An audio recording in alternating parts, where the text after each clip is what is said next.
Hello and welcome back to episode 15 of the Boxing Social podcast in association with Betfred. With me, your host, Rob Tebbutt. Delighted to be joined, as always, by co-host Ade Oladipo of talkSPORT, Sky Sports, and of course, Boxing Talk with Ade. You nearly forgot. I nearly forgot, but I didn't forget. You didn't. Coming up this week, I will be looking back at Lawrence Okolie's tremendous win last weekend to capture the vacant WBO Cruiserweight title against Krzysztof Glowacki.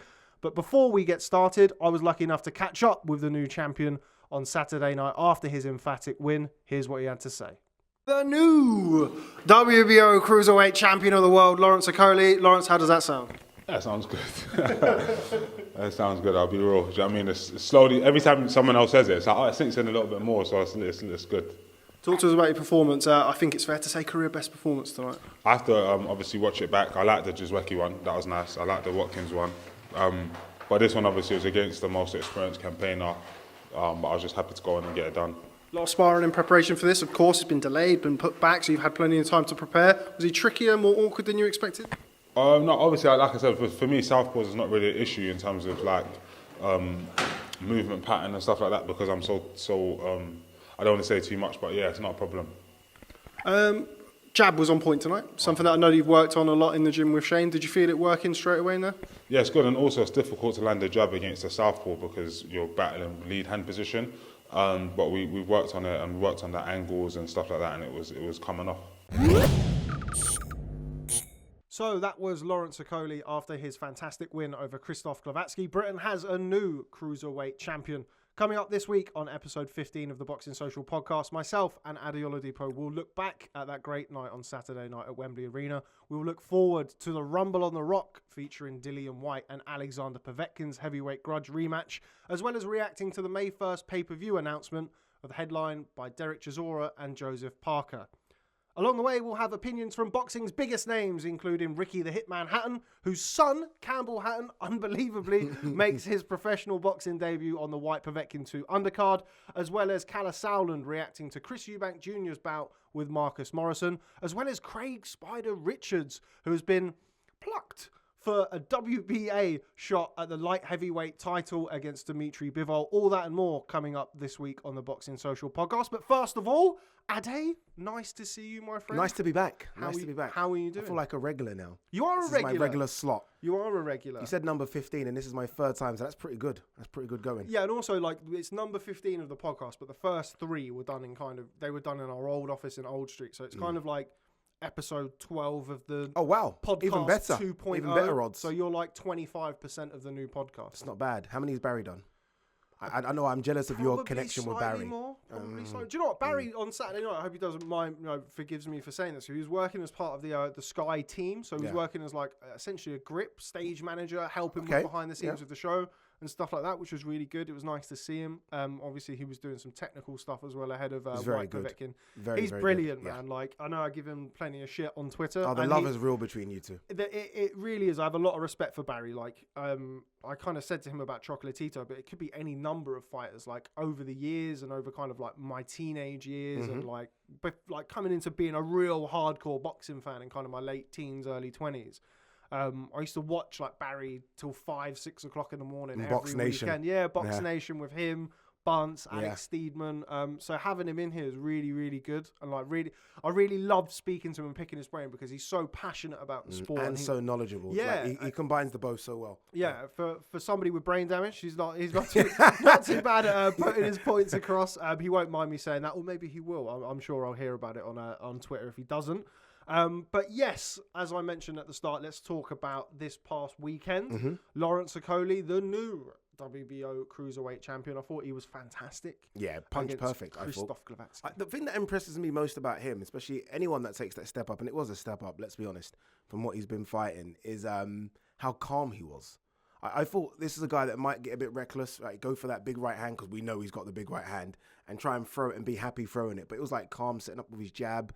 When he got in close, when I thought Glowacki, is it Glowacki or Glowacki? What do you say? I think it's Glowacki. It's Gro. And I think there's an R somewhere in it. Well, look, we're English. We I guess we butcher the Polish language. I don't know. But his name is actually pronounced Krzysztof. Yeah. Okay. Glowacki. Okay, interesting. Glowacki. Okay. I don't know. Like by the end of the week, everybody was like, it's funny. I saw a tweet about this. Like once like the British commentary team or the British like announcers hear a name for the first time said properly, they can't stop saying it. It was the same with Povetkin when it was Povetkin. Yeah. And it's like really like all of a sudden Sasha came out. Yeah, it's but Sasha. It's really like stressed. It's like Alexander Povetkin. Like, Adam Smith sat there with a Cossack hat on, like dancing around. So so Krzysztof Glowacki, I think his name. So when Glowacki got close, I think Lawrence obviously working to a game plan just started to hold, and people like started moaning, but I thought it was perfect. I thought, what if you want to hold, when you get up close, hold. And I mean, at distance, I thought it was fantastic. I don't think he held that much, though. I think maybe like times. 3 or 4 times, but you're gonna. He's like 6'5" fighting a guy who's naughty headbutt Glowacki tried to throw, didn't he? Bit of a shoulder headbutt, which was a bit naughty. I thought. Was it round them? I knew you was going to say that. But I thought Lawrence was perfect. I said to him yesterday, I spoke to him, and I was like, dude, that was as good as it gets. He's a novice as well. I think people forget that. He had how many amateur fights? I think all in all now, that was his 42nd That's fight. ridiculous. As an amateur. For someone that looks so good, it's ridiculous. And he went to the Olympics. It's incredible. Honestly, it's an incredible thing. European Championship as a... What I liked after as well is that he thanked his old trainers, and obviously he had to thank Shane, because what Shane's done is fantastic. And I think we can look at what Shane's done in terms of improving his boxing ability, but just his mindset. He looks so calm now. He speaks so much calm for me as well. And I think that's important when you fight at the world level. Don't get panicked and don't get overhyped by the situation. And Okolie just looks so relaxed. Sometimes he looks too relaxed for me, but so relaxed and easy. And that's definitely a Shane McGuigan thing, has to be. It's interesting you'd say that because obviously I was in the bubble last week. Shout out Matchroom. How did you get into the bubble? We're complaining an awful lot is how I got into the bubble. Worked. Yeah, we got there in the end. We'll talk about kind of life in the bubble in a minute. But interesting you would say about kind of the calmness that Lawrence Okolie shows, well, obviously in the ring. But I spoke to Josh Pritchard, part of Team McGuigan's, the Punisher. That I said to him throughout the interview, the Boxing Social Streets, remember him for a couple of classic interviews we did a few years ago, and he was wrapping Lawrence, not wrapping Lawrence's hands, but he was with Lawrence after Lawrence had his hands wrapped, and he was up next. It was his world title fight, and he said in the interview that Lawrence turned to him and said, "Should I feel more nervous? That's crazy, right? I don't feel nervous at all. It's the biggest fight, the biggest fight of my life." And JP said, no, you're not supposed to be. You're all right, mate. And he was like, well, what am I supposed to say to him? No, you should be feeling nervous. It's crazy, right? Because you get some that are very nervous, and you got the old Lennox Lewis ones where he used to put his headphones on and just go for a sleep and almost meditate. And Lawrence looks like he's cool playing chess. Just he looks so calm, and I think that's going to stand him in good stead when he does fight. Fingers crossed, a Makabu or Bradis. Although I think Bradis is a different level, but I think it's going to stand him in good stead when he does take another step up. Yeah, I can't. To be honest with you, as much as we saw Lawrence call him out, I know, I was with Eddie and Shane McGuigan and the team who were like immediately after the fight, as in while Lawrence was having his interview done and Shane was pestering about Bradis. They want Bradis. I think. Do they actually really want that fight? Yeah. But I think Bradis will move up. But you have to also remember that Chris Billam-Smith, of course, got another win that we'll talk about against Basil Dukar. He's been over and sparred Bradis for 2 camps, so he knows Bradis quite well. Look, Bradis, world-class fighter, phenomenally brilliant fighter. He's his only loss to Alexander Usyk. He's a fantastic. And that was a good close fight. Let's not forget. He's a very good fighter. So the fact that he's calling out Bradis kind of shows you where he's at, and that's the fight they want. But I think Bradis has now done enough at cruiserweight. He'll probably move up to heavyweight. You get they get the chance of those heavyweight pay packets. Is he going to look at a 6'5" Lawrence Okolie who showed those dramatic improvements on Saturday night, who can punch?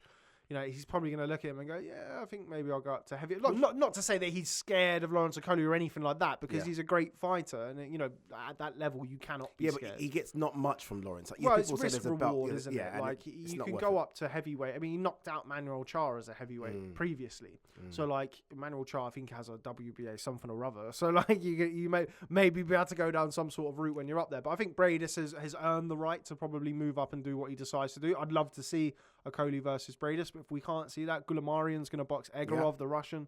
And then there's also, as you mentioned, Ilunga Makabu, of course, we know from the Tony Bellew fight initially, but he's gone on to forge himself a very good career. I've watched him fight. When I was in South Africa, I watched him fight a couple of times. Lawrence Okolie beats him comfortably, as far as I'm concerned. I've watched him against Duradollar. I watched him fight at Carnival City in South Africa, and I wasn't super impressed with him. And I think he's almost stuck in between a weight of light heavy and cruiserweight. Lawrence is just far too big, far too fresh. He's taken a lot of damage as Makabu. Yes, he's got better since the Bellew fight, but this Lawrence Okolie just knocks him out. I'm very, very confident of that. So if I'm them, I'm going for that route. And that's a WBC belt as well. Go there and then start trying to clean up. Yeah, I think that's got to be the plan for him. I wasn't too sure, if the fact that the layoff with COVID, I know you boxed Nicodem Jezewski on the age undercard, had that run out. Or your pronunciations are spot on, by the way. Thank you, darling. It's 2 years. Okay. 2 years of voice classes. Everybody seems to think that I'm posh and was raised. Even when posh, I'm not posh, I had 2 years of voice classes. If you have 2 years of voice classes, your voice will change quite dramatically. Yes. That was something that came up in the bubble quite a lot. Shout out Barley from Matchroom, who the Mark Robinson Matchroom photographer, saying to me that, this must be quite a change of pace from you. You're not in your mansion with your servants, which is completely not the case. No, yes. So yeah, my pronunciations are kind of go back from that. Very good. Go back from that. I think in boxing because of boxing, and you get a lot of apples and pears knocking around in boxing. I think if you start pronouncing your T's immediately, they look at you like, what's going on? People like one of my comments on the post-fight interview I did with Shane McGuigan was like, two private school boys talking to each other. I didn't go to private school. I didn't go into private school. I'm going to put something up on Instagram. You didn't go to private school? No. 100%. No. I had this conversation with somebody in Liverpool after Smith Eggington. Did you have private tuition? No. After school? No. I went to a drama school where I learned how to speak properly for 2 years. 5 years ago, I sounded more like I was in the royal family than I do now, but because I haven't done voice classes in years. That's because you've been around, as you say, apples and pears. Well, no, because you don't do 2 years. Like when you do that, like muscularity and I don't know how we've got to speaking about this, but anyway, like muscularity and like voice classes and voice exercises and stuff. Once you stop that, your voice, like any other muscle, like going to the gym. If you go to the gym every day for 2 years, you will look or you will feel a certain way. If you don't go to the gym for 5 years, you'll lose that, right? 100%. So this is living proof. Yeah, I mean, I'm also living proof. Different levels. But like that's kind of where it comes from. But no, didn't go to private school. Somebody said to me, well, what do your parents do for a living? My mum's a nurse. My dad sells tools for a living. And he said... I thought he was going to say something else there. No, he doesn't. Yeah. No, nothing else. And he turned around and said to me, so when you say he sells tools, does he own like a tool business? I was like, no, he works in an office and he brings people on the phone selling tools. But anyway, yeah, I don't know how we got into that, but pronunciation, that's where it comes from. Okay. Definitely not posh. I actually get a lot of stick. Everybody in boxing gets a lot of stick. The only thing that does piss me off is the posh thing because I'm not posh. And I feel like, do you know what, in a way, like not to say that posh people or people from a privileged background don't work hard and stuff, but I feel like it's a wrong stigma. It's used in football a lot. Patrick Bamford plays for Leeds and he went to private school, and everyone's like, it annoys he's me. Not from working class, so he's not going to be able to survive. My family are very much working class. Yeah. I'm the only person in my family who speaks like this, and it's because I went to drama school and did 2 years of voice coaching.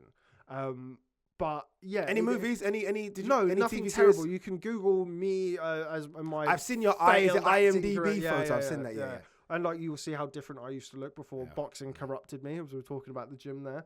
But yeah, it is one of the things that does piss me off because it makes me feel like people seem to think that I kind of waltzed into doing what I was doing. Yeah. When I started working in boxing, we spoke about this the other time about kind of having the phone under the camera. That camera was a camera that I borrowed from somebody. Someone said to me the other day, look, I think I speak quite well.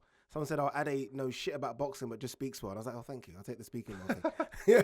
I'll take that. It definitely helps being able to put a sentence together and what have you. But like, yeah, I started in boxing with no money, no nothing, and you have to work. And like, don't get me wrong, it's not a violin or anything like that, but that's just one of those things, and it does piss me off when people accuse me. It's nothing. It's not crime. It's weird because they've done obviously the same thing with Shane. Like, Shane's from private school. But Shane did go to a private school, and his private school was probably, I'm sure, very nice and very much better than the school I went to. But yeah, I mean, it doesn't make a difference here or there. But as you mentioned it about the pronunciation, it did come up a few times in the bubble because also like people who know me know that it annoys me, so they'd keep doing it. So you know what I mean? So it's one of the things that people can constantly bring up and you're a multi-millionaire. What are you moaning about? I'm definitely not a multi-millionaire. It's crazy how people make these crazy assumptions. Find it strange. Yeah, it's a strange one. What did you think after we've that massive segue? Apologies, that was my fault. Yeah, what did you think of Glowacki's performance? I don't think he was allowed into the fight. Like, I don't think we really saw enough of him to really make any kind of... Look, I don't think the inactivity helped him. Yeah. But I also was it nearly 2 years, right? Well, he boxed it'll be like 2 years in Bradis. May. He boxed Bradis, and he only got a couple of rounds in there. And it was coming off like whatever happened in the fight, he still got laid out, and he's coming off the back of And he's had a hard career. He's taken some tough fights: Marco Huck, Steve Cunningham, Alexander Usyk. That Marco Huck fight was fantastic. Brilliant fight. Oh, like I saw somebody talk about it on Twitter, and they called it like arguably the greatest fight in PBC history. It was unbelievable. It was a brilliant fight. Unbelievable. But I don't know.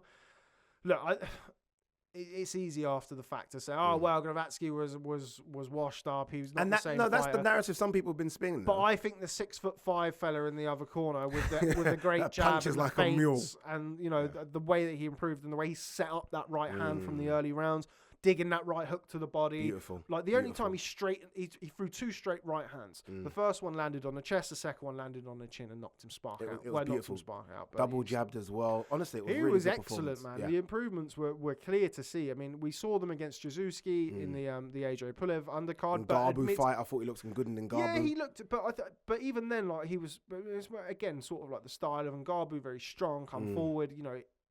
Okolie's still got the wrestling in his locker. If you need to do that, you're going to do that. That was a slightly messier fight. It took a few rounds for him to get to Ngannou. I think he knocked him out in the 7th round. Yeah. But did Ngannou pop after that? I believe it was for recreational drugs. I believe it was for I think it was allegedly. I don't look, Google it. Yeah, is always the easy way to say, because I don't want to say something that's not. But he failed a VADA test, but I don't believe it was for a performance enhancer. Cool. I believe allegedly it was for something that was a compound in recreational drugs. I see. I believe. Yes. Please don't sue me. No, I have no money. So. But kind of going back to the changes in the performance, but it was a much cleaner performance from Okolie against Glowacki. And look, you can only beat what's put in front of you. And people will inevitably say Glowacki was no good, or he wasn't the same fighter who beat Marco. I hate when people do that in the after, because before the fight, people were like, this is a very, very tough fight for Okolie. And again, on my channel, when I was asking people for predictions, a lot of people were saying, Glowacki. A lot of people. I was saying, no, Okolie's going to stop him. But a lot of people were saying Glowacki. And then after, it's like, oh, well, yeah, but he's not fought for 2 years. And oh, yeah, but he's coming off this and he's coming off that. You're right, I'm with you. Okolie just looked bloody good. The thing is, like, Lawrence has got the punching power where he could have knocked him out in 2 or 3 rounds. I didn't necessarily see such a clinical display and then the knockout. I thought, okay, well, he might knock him out in the 6th round, but it might be quite cagey before then, maybe a little bit back and forth. Glowacki maybe have a little bit of success, and then he'll walk him onto a right hand or something like that. I didn't necessarily see kind of let's call it what it was. It was a boxing clinic for 6 rounds. How far do you think Okolie can go? Oh man, like the world is his oyster question, because his mentality, like we were saying about the calmness beforehand, but it's not necessarily just the calmness. He wants all the smoke. He does, doesn't he? He wants everything. He wants it all, doesn't he? We had him in the podcast booth a few weeks ago, and his attitude and his kind of outlook on things, whether it comes from, like, we all know, like, rumors are that he worked at McDonald's. No, I thought it was Burger King. Is it really McDonald's? I watched the fight back the other night, and we must have heard it, like, I don't know, like 30 times throughout the thing. He was 200 and 300 pounds, and I'm like, the golden arches of McDonald's. And then they got involved and they tweeted something, we're going to jump on this. No, fair enough, that's fine, but we don't need to hear it every single round, guys. But anyway, I don't know whether it goes back to kind of him being bullied and him being overweight and stuff like that, and whether or not it was just, look, no one's ever going to do that to me again. Yeah. He's got to where he's got to now, and he just doesn't care. He wants everything. He wants the world, Chico, and everything in it. He wants to be a rapper. He wants to do an author. Yeah. He wants to do boxing. He wants everything. And look, you have to respect somebody who goes after stuff like that, whether you like him or not. He wants to go out there and he wants to challenge himself. He wants to fight Myris Bradis next. He wants to knock Myris Bradis out so he can say he's the number one. He must think this is so easy. Like he must think, well, I've gone from British, Commonwealth, European, and world champion without even breaking sweat. What's his toughest fight? Askin was boring. It wasn't even tough. Askin won maybe a couple of rounds. It's been easy work for him to win a world title, and I can't think of a fighter that's made it that easy from where he was pretty much as a novice to becoming a world champion. I can't think of a fighter over here for years. What's the last fight that's done it that easy? I know Josh Taylor kind of, but Anthony Joshua. If you look at kind of the amount of amateur fights that Anthony Joshua had, I think he became world champion in his 16th fight, which was the same as Lawrence Okolie. But even that adversity Anthony Joshua went through with Dillian Whyte, Lawrence has not even had that. No, but he's had a different type of adversity than Anthony Joshua has. He's had like some really bad fights, like the Isaac Chamberlain fight. We were talking about the Matty Askin fight that I was at, the Joshua Povetkin undercard. Look at Povetkin, there he is. Do you know I was commentating on that fight for Wembley? For ESPN? No, Wembley Stadium. You know, like the people that put the earphones in. Oh, right, okay. Yeah, I was the commentator by myself up in the bleachers, freezing my arse off. I was talking about that card the other day because I sat like 10 rows back and ended up 10 rows back, 50 rows back, and somehow scored Luke Campbell, Yvonne Mendy to a draw. Shane McGuigan's never let me forget it. I went and watched it back and was like, yeah, that was not a draw, was it? But yeah, that's it. That was David Price Kuzmin was on that card as well. David Price Kuzmin, Matty Askin, Lawrence Okolie, massively forgetful fight. Shakram Giasov, shout out Wonderboy, big fan of him. Dana Remazan versus Tony Bilic. I don't know who either of them are, with the greatest of respect. And Anthony Joshua, Alexander Povetkin. But yeah, Okolie Askin was a terrible fight. And if you kind of look at the stick that he's got from that, even in like the build up to this fight, everybody was saying, all he's going to hug him to death. He's going to do this. He's going to do that. Anthony Joshua never really had that. He had the adversity in the ring, as you mentioned with Dillian. Yeah, you're right. Outside the ring, I mean, everyone loved him. Yeah. Inside the ring, everyone loved him. Yeah. So Okolie's had to manage that and has had to deal with that. And if you speak to him about it, he's very self-aware. He doesn't hide from it. He's very aware that the Okolie and Chamberlain fights didn't do much for his appeal, his commercial appeal. He spoke very honestly after the Askin and the Chamberlain fights when I'd caught up with him, and he'd said that AJ, who's obviously, he's the first world champion from 258 management. They've done a great job with him. He's been matched very well by Matchroom. Shout out Paul Reddy, who's done a lot of the matching in the early stages of Lawrence Okolie's career, but they've guided him really, really well. But he said to me that AJ said to him, look, this is the entertainment business. As much as you win, and of course you have to entertain. You have to put bums on seats. Yeah. He headlined an event against Isaac Chamberlain, stunk the place out. He was boxed Matty Askin on the AJ undercard, pay-per-view, Wembley Stadium, stunk the place out. So, that's in its own way a difficult thing for any fighter to deal with. The fact that people didn't want to watch him box. I didn't want to watch him box. I wonder how many fans would have turned up for this fight against Glowacki. I don't know, but I'll tell you what, there would be a lot more now, like coming after that. Yeah. Because 100%. I mean, again, like you sort of see people, like obviously me and you were kind of embedded and entrenched in the little bubble, as it were, of kind of boxing Twitter and the hardcore boxing audience. And, we were seeing people who were saying, look, I'm becoming a Lawrence Okolie fan. I never thought I'd ever say it. And,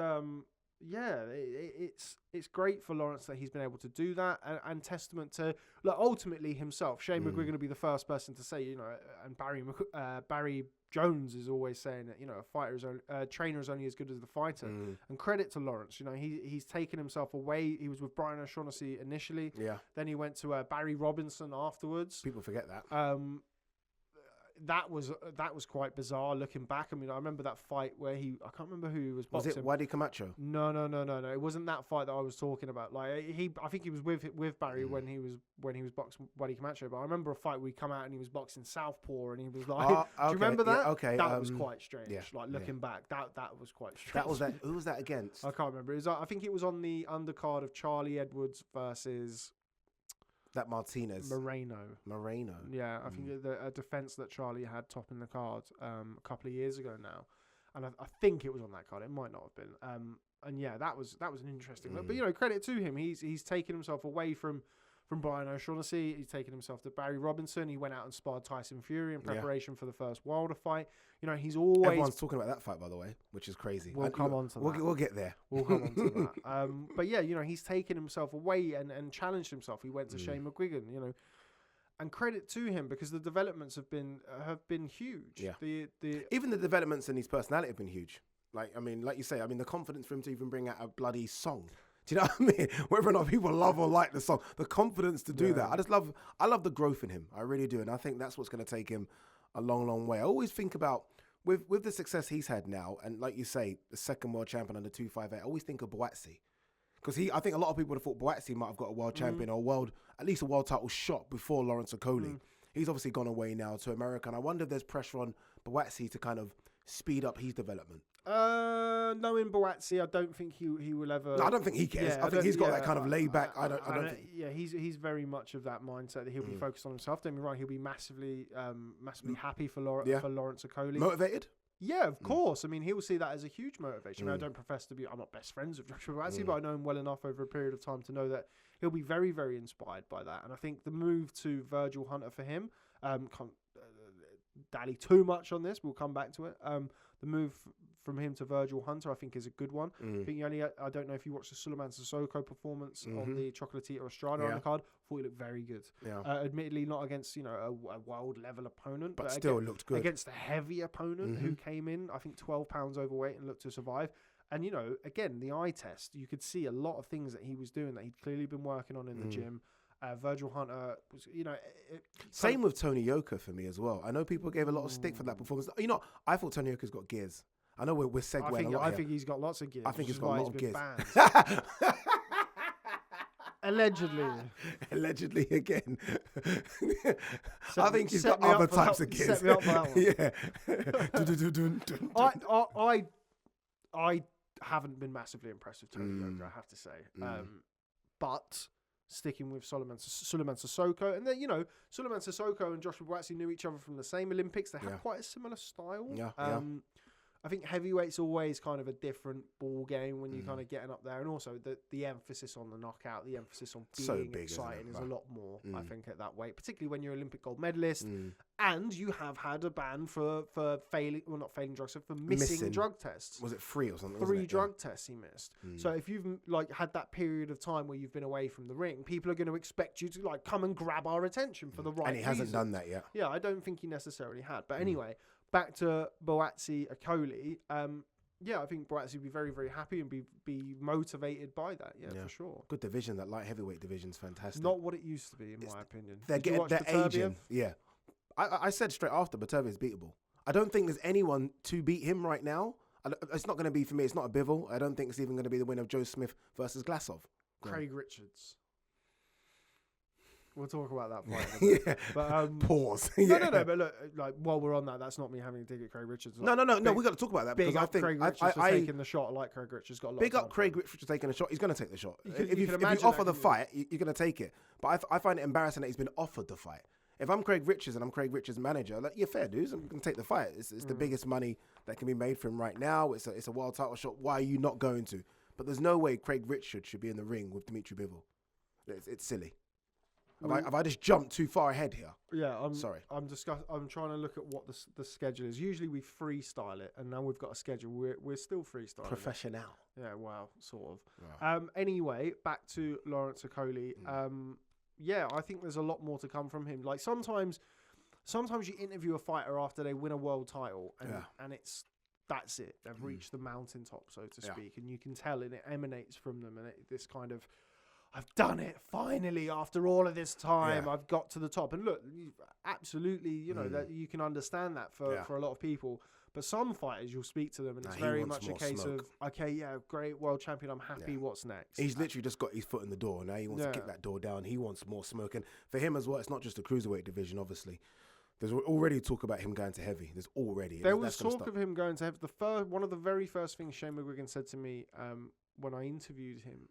Was when Okolie joined the gym was when he gets up to heavyweight, it's going to be a real problem. It's going to be a real handful. And this is like 2 years ago. How exciting is that? And this is when, Okolie was, clumsy and still making a lot of these mistakes. There were still a few things that I'm sure Shane would want to work on based on Saturday night, but the improvements since then have been vast. And, if he was saying that 2 years ago, I'm pretty sure he's going to be quite happy with the way he's progressed in that. What does he walk around at? Do you know? Yes. Go on. I can't. Oh, come on. It's not for me to say, but he's... when he goes in that ring, he's put on quite a bit of weight. He has to cut weight to make. Okay, what did he walk into the ring at? You can say that. Not really. I don't really know to the pound, but I know roughly kind of what ballpark he's in. He was going to be about 214, 215 in the ring. It's only a stone. It's not when you're that big. Only a stone. But when you're that big, it's not the same as mate. Jarrett Hurd puts on 24 pounds in 24 hours, or used to, and that's 154 pounds. That's a significantly higher percentage of his. It's cheating as well. That's allegedly. No. Yeah. Allegedly cheating. Yeah. Allegedly cheating. No. I'm saying he's weight dump or weight put on is cheating. Yeah, this isn't that kind of podcast, people. We're not getting sued for anything here today. It's always that one. By the way, how's your Cure Oxygen water? Shout out Cure Oxygen. It's fantastic. Not actually being paid for this. Are you not being paid for that? No, it's a little favour. But they're giving you it for free. Yeah. Oh, okay. Free water. Pretty good. This. Yeah, we'll take that. It's not to say I'm not open for a paid product placement on the Boxing Social podcast. This is the most shameless plug the world's ever seen. I'm going to do like a real... Cure, feel free if you're going to send me some. I will happily take some free water. There we go. Boxing Social and talkSPORT / Sky Sports Boxing Talk with Ade Oladipo on the Cure Oxygen bandwagon. Good stuff. Oh, beautiful. Yeah. Oh, taste of paradise. So hydrated there. Okay, let's skim through the rest of the card. How impressive was Anthony Fowler, by the way? Really good. Really good, wasn't he? Yeah, he got stung in the second round. Yeah, he's going to get stung. Hand. People said that. Someone said that to me. Like, I said he was really good. And someone's like, he got hit. And I was like, yeah, this is boxing. It's not badminton. Like, he got hit and he took it. And he showed that he's got a lot. He's got so much determination. So what he might lack in boxing ability, as some people have said, he seems to have it in determination, that kind of willpower and mindset. And I actually think the loss that he suffered might stand him in good stead. You know when people said, oh, that's just absolute BS.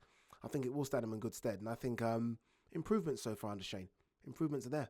Yeah, he's had 3 fights now. The first one I think you can disregard. Yeah. He boxed, I can't remember, Tete was his name. The guy who was on roller skates, as we like to refer to him as. And then in his last fight against Adam Harper, it was a good performance. But Adam Harper, again, naturally much smaller. I think he was out of the ring for a significant period of time. Yeah. But, you know, Jorge Fortea was a live opponent. He went 12 rounds with... It was funny, in the bubble, everyone was going, you know, he went 12 rounds with the IBF number 1. The reason why they were calling him the IBF number 1 was because his name is Bakram Murtazaliev. And nobody knew how to pronounce it. About the pronunciation. It's that private school education. I'm telling you. That private school education. It clearly isn't watching The Wire. It's not because of that, is it? No. But, yeah, so he went the distance with Bakram Murtazaliev, who's like 18-0, 14 knockouts or something like that. I thought he looked really loose in the couple of rounds. Yeah, I thought, okay, Fowler might have a bit of problem here. And I wasn't necessarily sure how much ambition Fortea would have. I didn't know whether or not he would come and try and like be quite cute and tuck up and maybe try and take it a few rounds and see if he could get to Fowler late on in the fight, maybe frustrate him. Yeah. Eddie Hearn said after the fight that he felt that it was the sort of fight where Anthony Fowler could have lost a couple of years ago, or he could have struggled in a couple of years ago, and you can see why he would say that. Yeah. It was always going to be a fight where his feet had to be quick, or quicker than they've been in the past. Which doesn't say much. Doesn't say much in the previous. But, you know, that's just one of the things with him. He's got that ramrod jab. He takes a good shot. He's got good punching power, but you know, speeding things up, I know, has been a big part of the process for him under Shane McGuigan, and I feel like we saw that on Saturday night. I thought he looked good. He's called out Sergio Garcia, isn't he? Yeah, I mean, and why not? Yeah, well, he's 30 years old. After the fight, he was saying that, you know, there are fights that he would still like to have at the domestic level. There's Cheeseman Metcalf this weekend, which we'll talk about on the Povetkin Whyte 2 undercard. JJ Metcalf beats Ted Cheeseman. That's a big Makes fight sense, in Liverpool. Yeah. If they can get fans, it's an all Liverpool fight. But, you know, does he want to be staying around at domestic level? He's 30. He's just come off the back of a win. Go for it. The Fitzgerald rematch. I'm hearing that Fitzgerald is not with the Jennings brothers anymore. He's not with Michael Jennings. Heard he's heavy. I can picture him being really heard he's heavy. Potentially going to be moved from the card. I can say all of these things now because I've been in the bubble. Okay. So he's not with Michael Jennings at the minute. I think he's kind of coming and going. Hope he sorts out what he needs to sort out. But look, this is the thing. Everybody would love to see that fight again. Yeah. Everybody would love to see Fowler Fitzgerald 2 or Fitzgerald Fowler 2, however you want to bill it. But you know, you can't expect Anthony Fowler to hang on, and you can't expect him to wait around for that fight. Look, whether Anthony Fowler could go and beat Sergio Garcia, and you could still make the Fitzgerald rematch for the European title. Yeah. So you know, if Fitzgerald gets a win or two under his belt, and Fowler goes and wins the European title, then make that fight for the European title. Don't get me wrong, if Fitzgerald is back on April the 10th, or whenever they said that he was initially going to be back. Fitzgerald, I'd be shocked if he's fighting April 10th. By all accounts, he's heavy, and they're potentially going to move him from that card. But let's say he comes back, he looks great. You know, then you roll the dice, then you do it. Yeah, okay, maybe you with can fans, do that, you right? do it. Yeah, it's a big fight. But you can't really expect Fowler at this stage of his career to wait for that fight. That fight was 2 years ago. That's crazy. That fight was 2 years ago. That fight was 2 years ago. what were you expected to do? You know, if Fitzgerald's ready, let's get the fight on. If he's not, then Fowler can move on, and then that fight can always happen. It's always there. But yeah, no, I felt like Fowler looked good. Did get stung with a right hand. I think that kind of woke him up. He said in the post-fight interview, which I had to really concentrate to understand him. Sorry, Fowler. Very excited after the fight. He's just, come on. Did he try and sell you any CBD stuff? No, I only take the THC CBD. Okay. He doesn't have any of that. Doesn't have none of that. No, knocking around. Okay. But yeah, no. He after the fight, he said that the first round. So I thought he was tricky and he was cagey. And then he hit me with the right hand in the second round. No, to be fair, he did look really loose though, didn't he? He looked really loose. And I thought Fowler looked really stiff. I was like, oh, he looks really stiff here. But then again, it's just a case of maybe a bit of nerves, right? To get the job done. Not must-win territory, but kind of must-win, isn't it? Man. Yeah. Like I said before the fight that it was a fight that it would show us where he was at. Like Murtazaliev's a good fighter. Where do you think he is at? Well, I think on that basis, he's European level. I think, like, don't get me wrong, like, I know beforehand they were saying Jorge Fortea was a European level fighter. I'm not necessarily sure I'm in agreement with that. I think he's probably around British level, which is it's still a very good level to be at. Like in the modern day, it's easy for people to say, oh, well, he's only domestic level, and it's like, well, that's still a pretty good level. I hate when people do that. Yeah, like everyone's going to get to world level. But I think it's fair to say that Fowler's kind of around European level now. In your own head, when you think of those British level guys, so Cheeseman, Chuck Fitzgerald in there, Metcalf, where's Fowler? He's right in the mix. Like until he fights those guys, there's no way to say either way. Like I think that 154-pound division domestically, if you compare that to other divisions domestically, it's so strong. There's probably a couple of those guys who can compete at 154 pounds. I know we saw Cheeseman box Sergio Garcia, and it was a very one-sided fight, but. You have to take him for his word. I know he had some very serious outside of the ring issues. It's not to say the fight would have gone any different. We don't know. But Ted Cheeseman's been in some good fights. He beat Carson Jones when Carson Jones had a little bit left. That. Like if you look at the fights that Cheeseman's been in his career, he's boxed some good fighters. And, that division domestically, you've got. I'm going to forget somebody here, but you've got Ted Cheeseman, Sam Egginton, JJ Metcalf, Scott Fitzgerald, Nav Mansouri, Kieran Conway, Anthony Fowler. Good division. If I've forgotten, Hamza Shiraz, people like that coming up. Like, it's Troy Williamson. Like, it's a really good division. There's a lot of good fights to be made there. Some of those guys will be domestic level. Some of those guys will be slightly better than domestic level, but they're at domestic level at the minute, which is fine. So, I think, Fowler wants to go and box Sergio Garcia. He wants to separate from the pack. I think he should fight Garcia. Win or lose, go fight him. But he also wants to kind of prove himself as kind of the best in Britain. And I know the more conventional route of kind of British, Commonwealth, European, no one really does that conventional route anymore. There's these trinkets now, and gate crash in the top 15. Look, like for example, we spoke about Craig Richards earlier. Craig Richards won a WBA Continental title or a WBA something or other title, and now he's fighting Dimitri Bivol. He's fighting for a world title. Any fighter will tell you that's obviously the ultimate goal to box for a world title. You're right. So, there's pros and cons to whatever route. The more traditional English, British, European world is one way of going about it. But, there's a lot of fighters. Josh Taylor never won a British title. You don't have to Conor Benn's going his other route. Prince Nassim Hamed never won a British title. Yeah. So, if you want to get on with your career... No, I don't mind you jumping the queue in terms of not getting that traditional route if you are that good. If you're that good, then jump it. If I feel like you need to fight at British level, then I think that's the route you should be taking. As long as you're not as long as you're kind of like Craig Richards, to me, I'd like him to fight a European level fight first, obviously. Yeah. But I get it. Whereas the likes of Prince that you mentioned and Josh Taylor, you don't need to prove anything for me. Yeah, potentially. But as I say, it's kind of what you're in the game for, what you're looking for. That may have been the plan for Craig Richards. I don't know. You're right. Then when the world title shot comes out, you take it. You're going to take it. 100% take it. But yeah, kind of final word on Fowler. I think he was very impressive. I would like to see for me, it's got to be either the Sergio Garcia fight or the winner of Cheeseman Metcalf. Yeah, because I think the Fitzgerald fight next for Fowler is probably somewhat unrealistic. It's unrealistic for Fitzgerald. If Fitzgerald doesn't have the fight in April and it looks like he ain't by what you're potentially saying about his weight, then some unrealistic for Fitzgerald. Could unrealistic. Get a fight under his belt. It's just how he looks in that fight. If it's a 10 rounder and he goes 10 rounds at a good clip, and he's pumping out, throwing a lot of punches, takes a few back, and he then maybe you could make that next. But again, that fight's always going to be there. And if you're Scott Fitzgerald, you know that. You've already beaten him. Like, Scott Fitzgerald's not going to be chasing that are going to be there and they never happen again. So many fights, like, it's always going to be there. They've already boxed each other once. So there's no reason to think they wouldn't do it again. Like, Fowler will always want that rematch. And so will Fitzgerald, I think, as well. Yeah, but he's not going to necessarily be chasing it because he's got the win in his pocket. But it's still going to be a money fight for him. So once he gets 1 or 2 wins under his belt, then make that fight. You can make that fight for the European title, and he'll fancy his chances of beating Fowler again because he's already done it. So that was a good win for Fowler, as I said, to see where he's at. Getting a stoppage against a guy who's never been stopped. Went a distance against Murtazaev. Good stoppage. Some people were saying the ref should... Good stoppage? Yeah, I think so. Yeah, I think Fortea, when he went down from the first knockdown, he looked pretty... okay, what's going on? Yeah, and then when he went down again, like, Fowler almost hit him while he was on the floor again, which is like such a terrible habit that he's got and quite a few others have got, hitting a ground. AJ used to do that.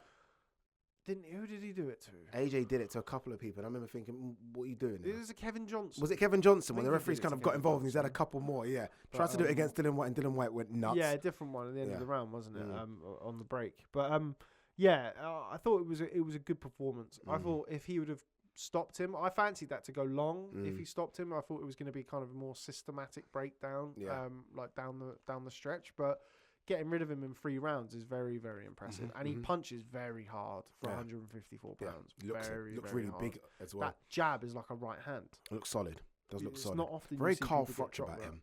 Yeah, but I mean, very Carl Froch about Fowler. That was kind of the thing with, like, look, Fowler can box, man. Like, I know people. It's again, he's another one. It's like vogue to slag him off on social media, and he brings. Why is that? Because he brings a lot of stuff on himself. Thing? What is it? Brings a lot of stuff on himself. He does. He'll be the first to admit it. He's very outspoken, and look, it is what it is. A lot of people know who he is, whether they like him or not. People are tuning in to watch him get beat. As long as they're tuning in, doesn't matter. It doesn't matter. Yeah, it's the old Floyd Mayweather he will thing. ram CBD down your throat at any opportunity. I know he loves Ryan. Does he love you, Ryan? He loves Ryan. Does he love Ryan? He loves Ryan. No.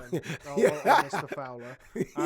So, you know, it is what it is, mate. He's like, he rubs people up the wrong way on social media, but I like he him. can fight. And you know, people saying, like, as much as I don't like Anthony Fowler, you can tell he improved there. But yeah, like the Froch thing was kind of the early comparison for him. I still see it now. Yeah, he's got he's tough. He's got good jab. He's kind of that gangly, ungainly. He's never going to be James Toney. He's never going to be a slickster or anything like that. But he definitely has quickened up the feet. He does look a lot more loose and languid. And you know, the shots are coming, and he's varying the tempo of what he's doing. And you know, he did impress me on Saturday night. I thought he boxed well. But again, people forget because he's Anthony Fowler and he likes to ram CBD down your throat that he won 190 amateur fights. It's crazy, right? He had 209 fights as an amateur. Unbelievable that is, by the way. And he won 190. He's a good fighter. Yeah. He knows how to box. He's not just an idiot who's going to go in there and have a trade up. And he's you know, maybe that's what, like, he was in love with his power when he turned over. You'd hear stories about him hurting people in the gym and like sparring with Carl Froch and James DeGale. Like, I wonder how long he can stay at 154.4. He looks really big. Well. He does he? He had breakfast on the day of the weigh-in. He was he was eating big portions the night before the weigh-in. Did you join him for those big portions? What's that? I mean, I don't have a fat joke on my own. No, but he was eating on the night before the weigh-in. Okay, so he does make the weigh-in. Yeah, very he well was eating on the morning of the weigh-in. So like, he would tongue in cheek. I don't know. Shane McGuigan was saying it was like, you could do welterweight, mate. He definitely couldn't. He could make the weight, but being able to actually do it is another thing entirely. But he's completely dedicated to the sport and making the weight. Somebody asked me about it. Does he live the life then? Yeah, mate. And he's not shy telling everybody that he lives the life. But like he's got his other interests outside of boxing, which I love. CBD company. And You've mentioned that already, yeah. I think he's mentioned it once or twice. Him and Dave Coldwell. I don't know who mentions it the most between him and Dave. Coldwell told me that he got Fowler onto the. Oh, really? Was it Coldwell that got Fowler? Okay, cool. Yeah. Can they both just stop now, please? Anyway, moving on. Chris Billam-Smith against Vasil Ducart. What did you make of his performance? Early, good. I can't lie, Ducart is one tough mother F. Like, really, I don't know if we can swear on this. That's why I said mother F. We can! Doesn't mean it's not an open invitation. Oh, okay, cool. Just so I know. When he put him down, I was like, okay, this is going to be over soon. And then all of a sudden, like, Chris Billam-Smith either got tired or just emptied his gas tank trying to get rid of him, and then just started shipping shots. And I was like, you need to start moving your head a bit more. It gets hit too much for me, far too much. And there was a couple of times when I thought Dussar could get him out of there. There was a time I don't know what it was, 8 or 9, when I thought he might be in trouble here. Gets hit far too much as Chris Billam-Smith, and if Dussar had a bit more pop on him, could be in problems. Yeah, he did get hit too many times. He's got good chin, and once you know you've got a good chin, there's always the tendency to rely on it, which is never a good thing. But he took Richard Riakpor's biggest shots, and I think that was kind of a big Richard Riakpo, who we're going to be joined by in a couple of hours on the podcast. Just reminded me I need to book his Uber. Well, wait, so they get Ubers booked for them? Yeah. Oh, interesting. Do you want an Uber next time? No, I'm just saying. I don't know.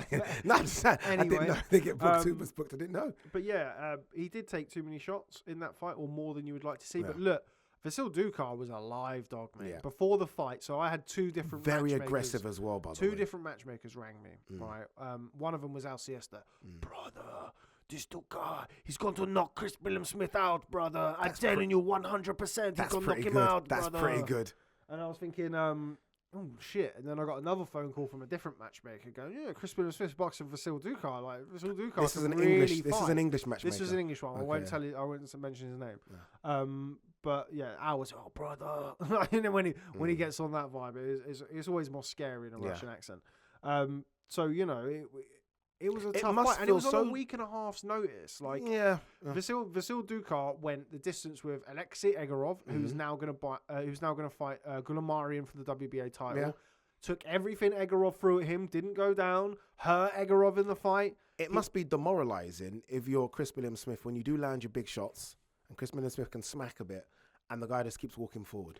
That fight was always going to go long though. Even when he got him out. He scored the second knockdown in the 6th round. Yeah, and then he poured like everything out, emptied the everything, tank. And then you can see him kind of blowing on the way back to the ring. But round 7, and 8, and 9, where he took 7 off, and then 8, 9, and 10, you could see him thinking, right, this guy's not going anywhere. Dude, the end of round 6 when he's walking back to the corner and he sits down, and obviously no fans there and the mics, you can hear the breathing, and I'm like, oh my God. And kind of factoring that in with how tough Ducar is, and the fact that he knows how tough Ducar is. It was always, I got on the decision then. At the end of the 6th round, I bet the decision at 3-1 for Chris Billam-Smith, because obviously he just scored a second knockdown, so the bookies are thinking he's going to stop him. But Ducar was always going to be a tough fight. He's never been down English before. Like? Yeah, okay. You met him, didn't you? I met him at 5 o'clock in the morning on the way back to my hotel room after I watched Virgil Ortiz versus Maurice Hooker.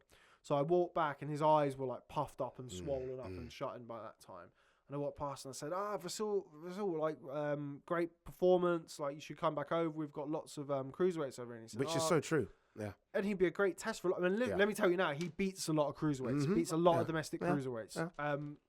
And he said, thank you, brother. And then we did the kind of, we did the... What, like... we don't know what we're doing. Like we did one of those, and I felt like I was like, oh shit! Like, you must think I'm such a weirdo. At 5 o'clock in the morning. But yeah, no, Chris Billam-Smith took some. I feel like it was, but it's one of those fights. Like, stamina wise, you got a guy in there who's strong, tough, coming forward. You're hitting him with your best shots. As you mentioned, it's demoralizing. He keeps coming back and back and back. And, you know, Chris said after the fight in the interview, and I've spoke to him since then, that he wanted to be the first one to stop him. Like, Egorov couldn't drop him. Okay.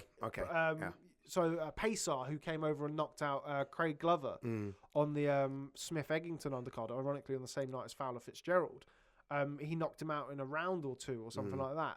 Vasyl Ducar knocked him out in 3 rounds. So he's a dangerous opponent. It is, yeah. Like, it was about getting the win. Scorecards were a bit crazy. See, but were they? There was 2 knockdowns for Chris Billam-Smith. Yeah. I had it 98-90. I gave Ducar 2 rounds. I thought he was competitive in every single round, right? And there was a couple of rounds that maybe you could have gone with him. I could handle people giving him 3 rounds. But you take the points off for the knockdown and say you give him 3 rounds. It's still 97-91. What is it like being ringside, no fans, and you can hear all the instructions and you can hear the...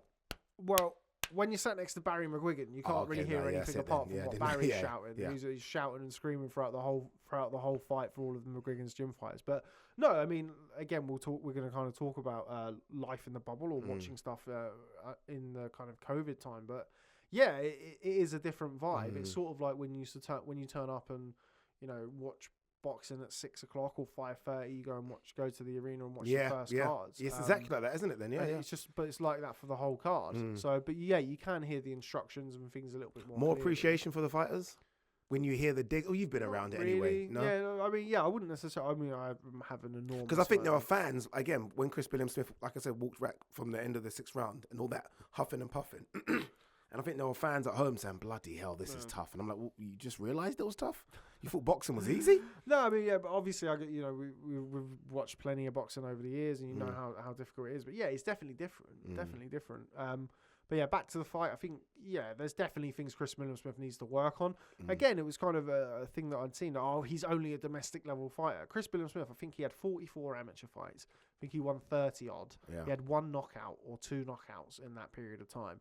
When he first turned over under Shane McGuigan and obviously with Cyclone, their plan for him was, look, if we can get him to box for a British title or a Commonwealth title, that would be fantastic. There was no expectation on Chris Billam-Smith at the start of his when career. people say things like what we just said about there are things he can improve on, not everyone's going to have it like that. Not and everyone's also, going to have it's a sport, everything. Yeah, it's a sport that he's had, 13 fights now? 13 fights?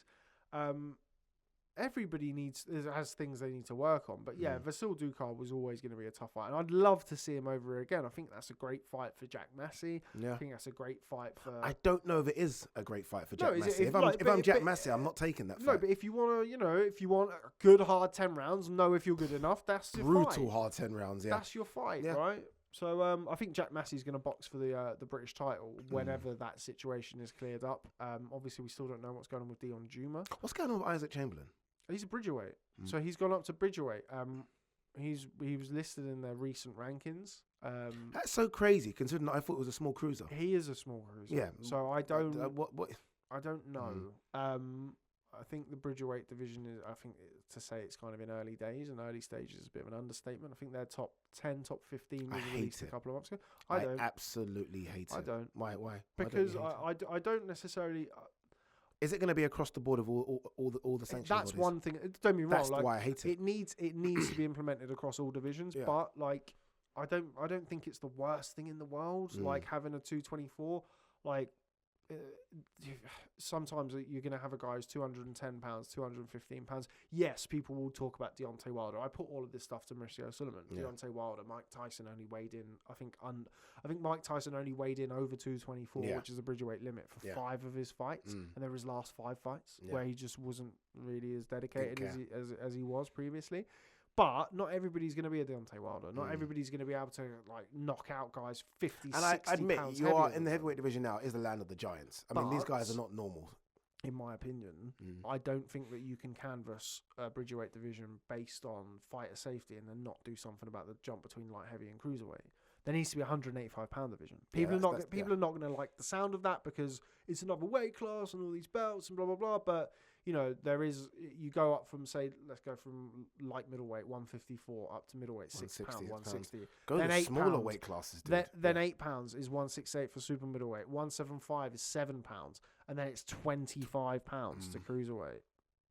Something needs to be done about. Should I talk about MMA? And tell you the jumps. I don't care about we stop. I know. But there's definitely worse things in boxing than the bridgerweight division. I don't think the names are the name's kind of grown on me now because you've just heard what's happening to you. So many times. Is it these phone calls with Mauricio Sullivan? No, I mean I hammered Mauricio about what needs to be hammered on. But I like that you hammer him and he still keeps on coming back for more. I appreciate Mauricio. Mauricio's we need to get a photo taken of the podcast booth today, guys, because Mauricio is sending some stuff for the podcast, which is going to be great. I can't tell you what it is, but so was it going to be sponsored by the WBC now? No, Mauricio, I think as anybody would want their prime placement, just like Cure Oxygen. Shout out Cure Oxygen water. By the way, this is good water. I'm not even sure if I'm allowed to do this. This is very good water, by the way. Is it? It's not. Yeah, it's not your average Joe shit. Say it into the camera. This is very, very good water. No. It's really good though. No. It's better than your average, Lidl stuff. This is really, really good. I remember on Twitter about a year ago, or probably longer, I started shouting out Bourse Brothers hot sauce. Yeah. And it was only because I liked their hot sauce, and people started unfollowing me because they said that I was I was only doing it for the money. And I can't take they said Twitter stuff like, well, you know, I'm not averse to you earning a few quid, but you don't. Like, I'd never even spoken to the guys from Bourse Brothers. I just thought it was quite funny to keep doing which is kind of what I'm doing with Pure Oxygen. I drink some alcohol when I'm filming, and someone said, Ade, you do realise that young people watch your YouTube and I'm like, stop right now. That's why you have to drink Pure Oxygen water. It's not the same, is it? No. I don't drink. So what? I don't. How did you not know that about? I don't know. Well, because we was in Saudi Arabia and you can't drink of it. Yeah, so I didn't know. That's a good point. Yeah. No, I'm not teetotal or anything, but I very rarely drink. Okay. As in, like, I mean, I haven't had a drink since. Go on. Probably 2019, maybe. I didn't think I had any drink last year. It's impressive. Even in the lockdown, mate. I've got a mini off license in my kitchen, so that's I impressive. know. I've seen it. Yeah, that's impressive. I've seen it. Anyway, back to the fight. I'll stop bigging up Pure Oxygen water. Even though big up Pure Oxygen. Chris Billam-Smith. How do you get these? Geraldine Davis will sort you out. Cool, Shout out Geraldine Davis. Thank you. In advance, Geraldine. So yeah, back to Chris Billam-Smith. Yeah. We don't really know what's going on with the British title. Dillian Juma, I think, is still injured. We don't really know what's going on with him and his eye injury. You know what it is? Watching Chris Billam-Smith, and look, this is not a dig at him at all, by the way. I've now, in my older years, just started to watch people and realise not everyone can have everything. You know when you mentioned the James Toney reference, for example, there, who had pretty much everything when he was at his peak. Not everyone can have that. So as much as I watch Chris Billam-Smith and I'm like, oh, he needs a bit more head movement and I want to see a bit more lateral movement and throw your jab, you can't have everything. I think they're maxing out on him right now in terms of ability. And yeah, he can add a few more bits, but if he's a British level fighter and maybe ticks to that European level box, fine.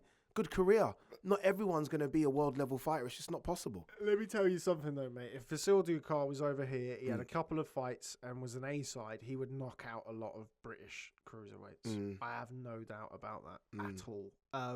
Alexei Egorov is fighting for the world title. Yeah. He gave Alexei Egorov nightmares. Yeah. Go and watch that fight. If you think that the Chris Billam-Smith fight was close, go and watch Alexei Egorov, who is about to box Goulamarian for the WBA world title. Vasil Ducar can fight.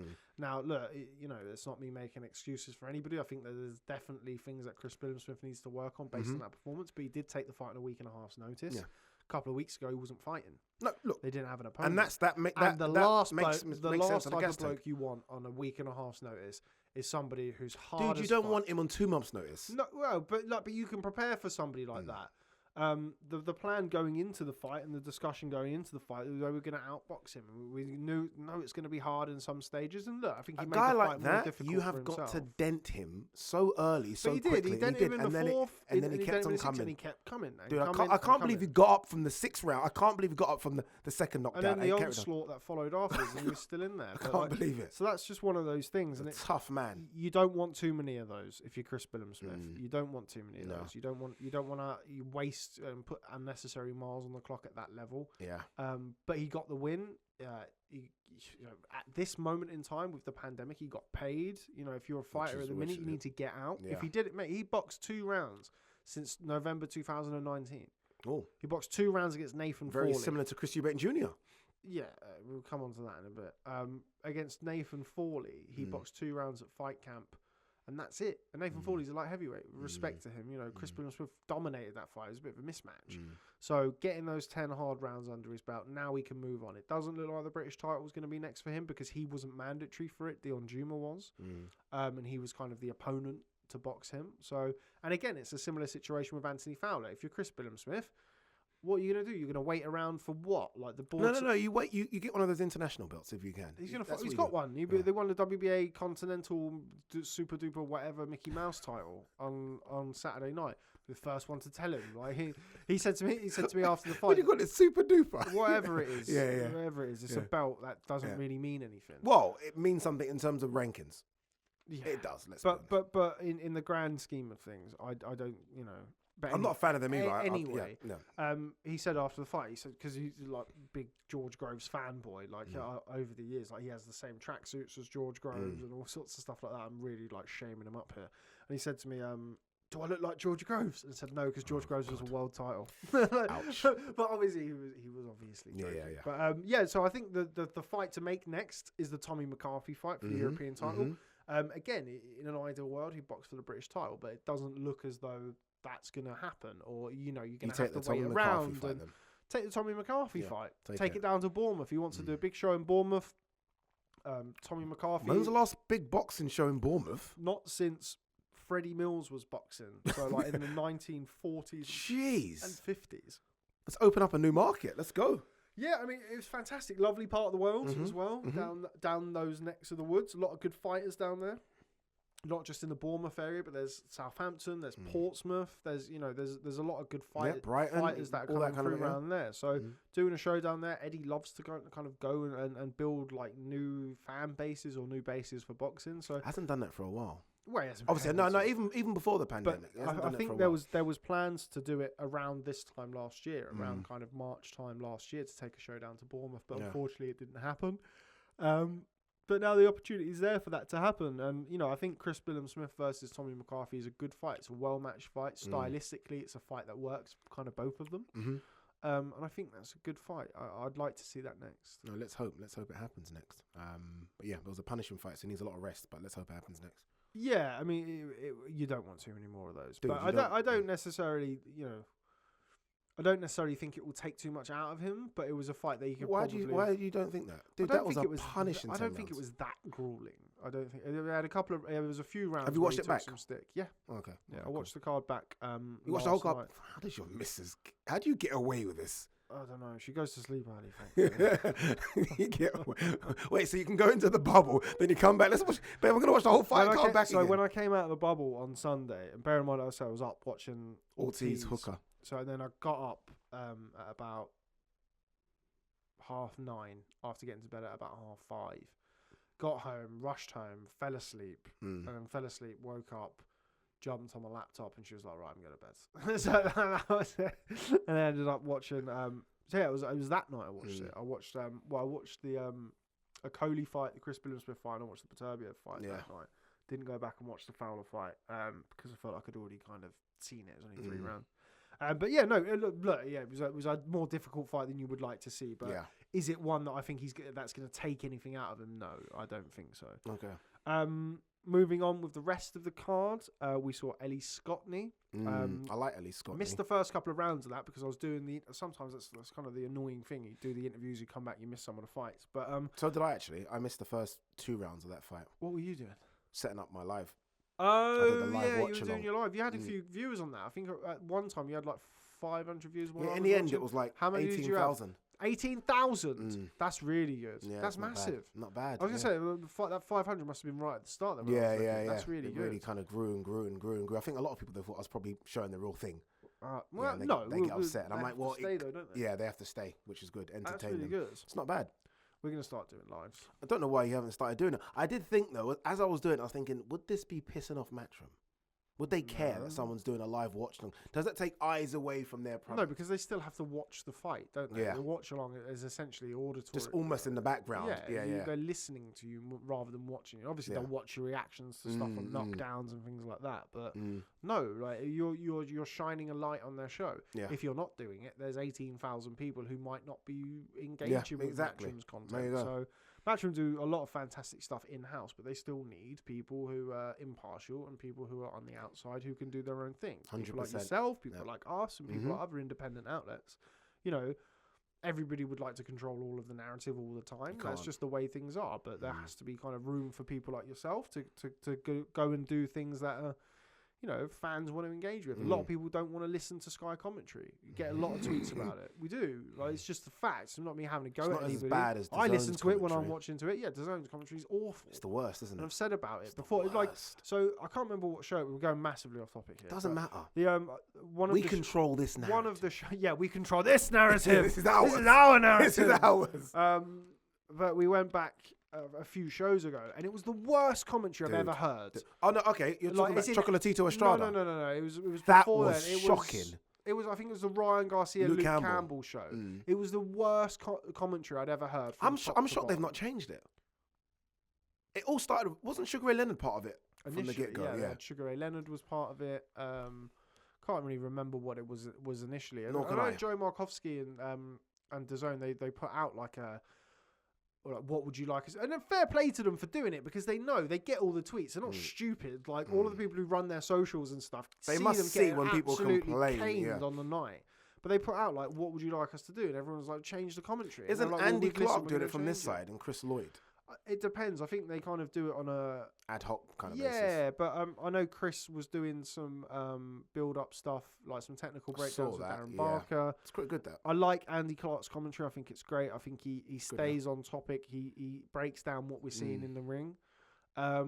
And I think he's fantastic. I think he should be used more so. Yeah. I mean, I don't massive. Like, I know Andy enough to say hello, and I get on with him and stuff. I watched him at talkSPORT a couple of times. Really good guy. He's brilliant at his job. Very good, very knowledgeable. I feel like he can inform the viewer, whether you're a casual fan, whether you're a hardcore boxing fan. I feel like he can inform the viewer and give the viewer a feel for what's happening in the ring, rather than just sticking to narratives and talking about stuff that. Look, if you want to know about a fighter's backstory, do the research before the fight. Don't tell them about it in the first 2-3 rounds. Continually. It's unnecessary. Yeah. So, yeah, anyway. Ellie Scotney. Yeah, good. Lots to like about her as well. She's very aggressive, ain't she? Good off the ropes as well. Isn't afraid fighting on the back foot or the front foot. Very technically sound. Very technically sound, dude. And, you know, her kind of in-ring aggressiveness and the intensity that she has in the ring kind of belies her cheeky, chappy nature outside of it. You know, she's very funny. She's completely quick with a different, one-liner. She's very good. Unfortunately, I couldn't interview her or Ramla Ali after their fight. Why? Ramla Ali had a cut. So and it was a really bad cut. How nasty was that cut, really by the way? bad. So she went to get stitched up straight away. And then I was about to start an interview with Ellie Scotney, and Adam Booth pulled her out because he needed to see her hand. I think she had a hand injury. Okay. So I didn't actually get to catch up. What's this talk about? Eddie Hearn saying she's going to have an 8-rounder, then possibly go into a world title fight. Is that rubbish or is that true? I mean, is that true? Look at the depth and the lack of depth in women's boxing. You can see why, right? Easily, right? She could jump why. straight We're in. seeing Ebony Bridges versus Shannon Courtney for a while. I'm not going to talk about it. So we will in a bit. We are going to talk about it. But look, there's no disrespect to either of the women fighting in that fight or any woman who boxes, but the depth is not there, and it's just a fact. And you see how good Ellie Scotney is. Does she need to have 3, 4, 5, 10 rounders against people who are, you know, if you can go beat the world champion, go beat the world champion. And there's that French girl came from nowhere in terms of a test, by the way. I didn't expect that type of test from her. She was hard, man. She was tough, and like she's boxing for, and also like. Isn't she boxing for a French title in like a couple of weeks? Yeah, she's boxing for the French title in 4 weeks. So you knew that she was going to be, one, she was going to be tough, and two, she weren't going to want to get stopped. Yeah. So, because if she got stopped, she wouldn't have been able to box for that. I love how she didn't know how big the show was. Like, I didn't realize, I took the fight, but I didn't realize it was this magnitude. But now I'm here. This is a bigger fight than her French title fight. Yeah. Oh, yeah, for sure. I mean, I don't know what platform the French title fight's going to be on, but, you know, being on Sky Sports and DAZN is a huge deal for her. And, like, you'll always get that. And that's what you saw from people like Vasyl Ducar, who have, you know, they come from. You look at his record and the people he's boxed, people like Kevin Lorena. Yeah. You know Kevin Lorena. I know him like very well, Kevin Lorena can fight. Like, he's a good fighter. With respect, I don't think he's much of a world beater, but I think he boxed him in like his 4th fight. Dude, there was talks about Isaac Chamberlain fighting Kevin Lorena. I don't know what's happened with that. Obviously, now you're talking about Isaac Chamberlain going to a bridgerweight. It's obviously probably not going to happen. He's boxing on Hennessy shows. I think he's got a fight announced. I'm going to get him on the podcast. I haven't spoken to him. It'd be nice to hear from him in a little while. I'm going to get him on the podcast. But yeah, as I say, we've got Richard Riatpool coming in today to discuss things with him. But like these guys these fighters who are coming in, and at the minute everybody's starved of an opportunity. Yeah. So people are coming in on short notice and they're getting coming into big cards. Exactly. Yeah, the lights are on. Yeah. Yeah, to box on these massive shows and change their lives. Yeah. Vasyl Ducar knocks out Chris Billam-Smith. His life changes. You know, if you score an upset on a big matchroom show with everybody watching, it's huge for you. It's enormous. So you always. What I like about that French 10, girl 15%. though is that there are clearly, you know, like when we talk about the depth of female boxing, because we have seen some shocking female cards. And that's not disrespect. We have seen some bad ones. I've seen some good ones as well. Let me count those ones as well, especially at the fight camp Eddie Hearn put on. That French girl shows that there is a lot of talent out there we just don't know that they've got to find. Because that girl there, she can fight. She can fight. She's tough. She can fight. She certainly can. Sorry, I'm very, very tired. I was up. I had a long week. I'm actually off today. I was supposed to be off yesterday and today, but we're here. It's my birthday, by the way, on Thursday.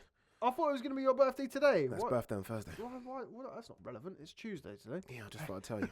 Just in case you have anything you want to give me. I don't know. I bought you, have you drunk all of that whiskey that I bought you from... Oh, what? Same day? Did you? No, a couple of weeks. Gangloff. Was that her name? We keep calling her the French girl, which is I knew Gangle was in the name, but I didn't want to get it wrong. Gangloff. Okay. Gangloff. She'll be out here back again. Milas Gangloff. She'll be here back again. Yeah, you would think so. I mean, we get like a rough and rugged and tough opponent, particularly in female boxing at the minute. You know, they're not that readily available. No, We've seen some very lackluster opponents, as we have in the men's game, of course. But yeah, that's a good 6 rounds for her. Good hard 6 rounds. 100%. And yeah, a lot to like about Ellie Scotney. I didn't watch the Ramla Ali fight. How did she get on? Yeah, she boxed well. I thought she boxed very well. I think she was on her way to stopping Bec Connolly, which would have been a really impressive performance, a really impressive statement considering how tough Bec Connolly is. Bec Connolly also boxed Ellie Scotney in Ellie Scotney's debut. So tough fight on paper for Ramla Ali, and I thought she looked good. She wants to go to the Olympics, doesn't she? That's her thing still. She wants to go to the Olympics for Somalia. Yeah, fair play to her. You know, if she wants to go to the Olympics, I think at this point in kind of female boxing, when there is a lack of depth in the pro game, why not go to the amateur game? You know, if the opportunity is there, then make the most of it. But I thought she boxed well. She's trained by Joby Clayton, who of course works with Anthony Joshua, part of the 258 kind of stable. And I thought she looked good. I thought nice straight punches. Her jab was good. I think she was very controlled. And I think she was on her way to stopping Bec Connolly until she got the cut. She got the cut in the 5th round. And at the time, I was thinking, oh, look, come on, you can still go through the gears. But then when I saw her afterwards... It's a horrible cut. Really bad really, cut, really bad cut. Really bad cut. I said to her afterwards, I was like, you still look hard. Like, and she was like, yeah, that's the look I was going for. But yeah, no, I thought Ramla Ali boxed well. She speaks very well. We've got a written piece being done with her with Craig Scott this week, which I'm really looking forward to being done. Her story's crazy. I interviewed her for Sky about 6-7 months ago. Yeah.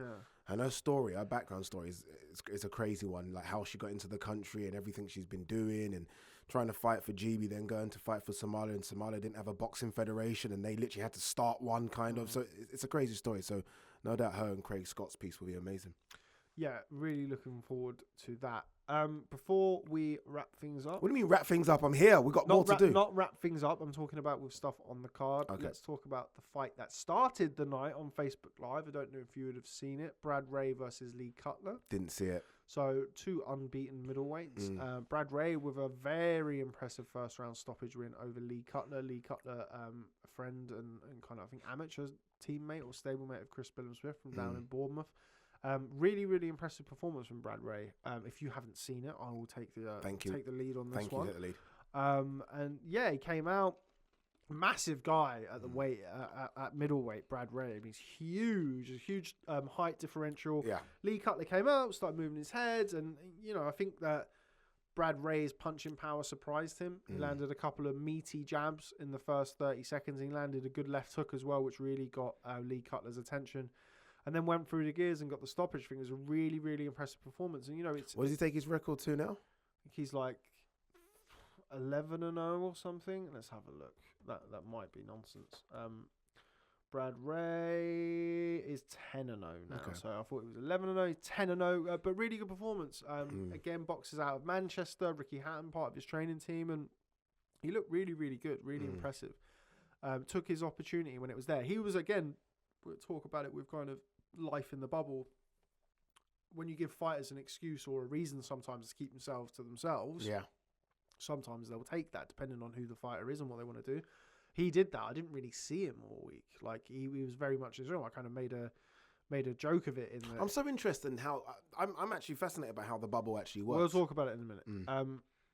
But yeah, he said that he kept himself to himself. He wanted to focus on the fight and he wanted to do this, and then and yeah, he performed brilliantly, and he took the opportunity when it was presented to him, and he boxed really, really well, and now he's put himself right in the shop window. I mean, there's a lot of good fights to be had at middleweight in the domestic division. Obviously, Felix Cash and Denzel Bentley are boxing for the British title, which is a very good fight. Admittedly, a couple of levels above where Brad Ray is at the minute, but.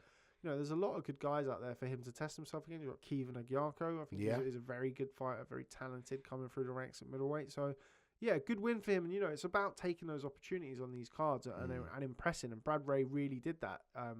He's been speaking about fighting Nathan Heaney, who's obviously very popular in Stoke.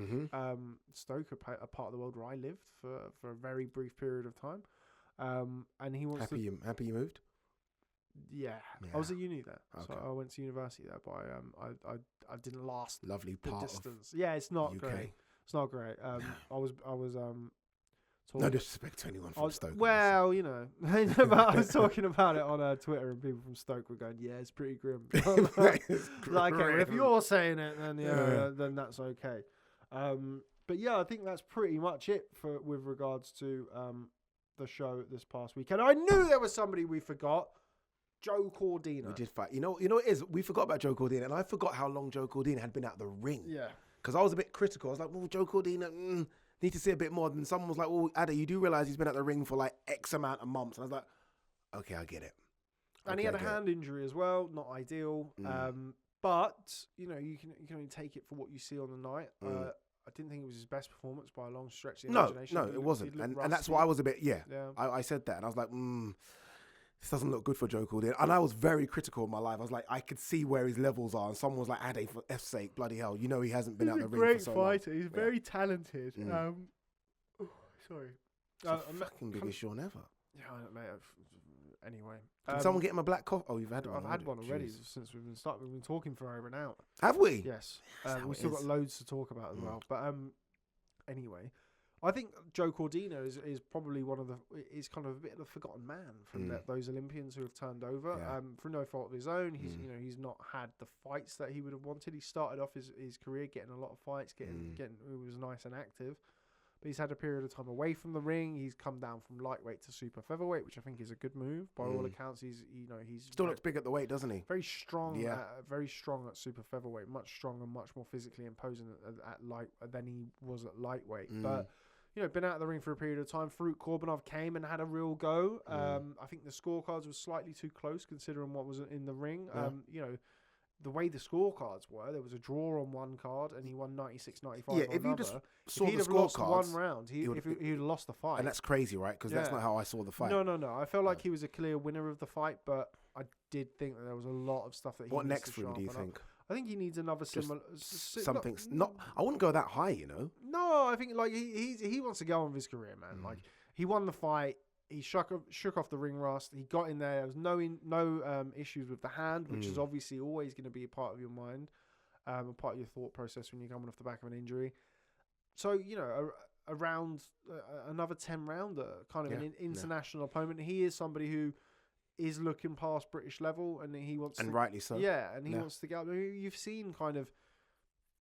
Admittedly, he's moved up in weight, but you've seen James Tennyson, John O'Carroll, like those guys go up and box for world titles in recent years. I think he's just as good, if not better, than those guys already now, even on the back of that performance. We need to see a bit more.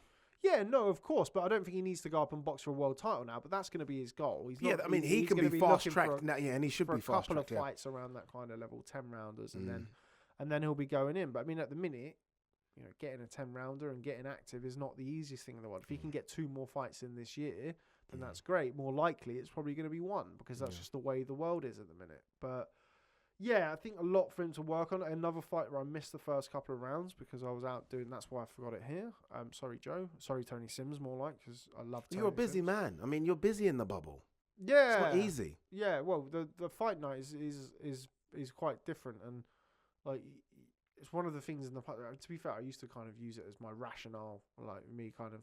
Oh well, if you're backstage doing interviews, you miss some of the fights. So that was my way of kind of making it okay that I wasn't going to do the interviews and stuff. Well, I don't want to be there anyway. I want to watch the fights, but ultimately you're there to get content. So like getting the interview on the night, I missed the first couple. I think it was with Billam-Smith. I think the interview. I ended up coming back and missing the first couple of rounds, but as the fight went on, saw Korbanov having more success, and I haven't watched that back yet, but from what I saw, it was a. It's what he fight. needed.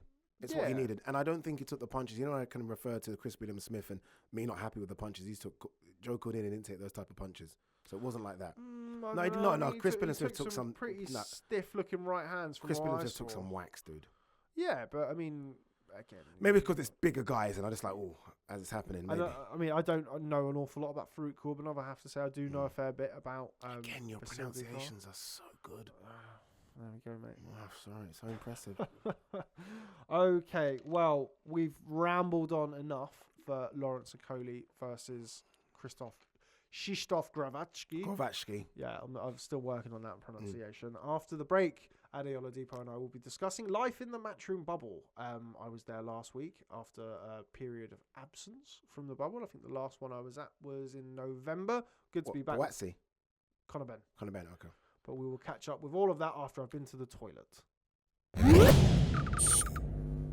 Coming up next, ahead of Sky Sports' first pay-per-view show of the year, Povetkin Whyte 2, Repeat or Revenge, I caught up with Ricky Hatton ahead of his son Campbell's professional debut. Yes, we really are that old.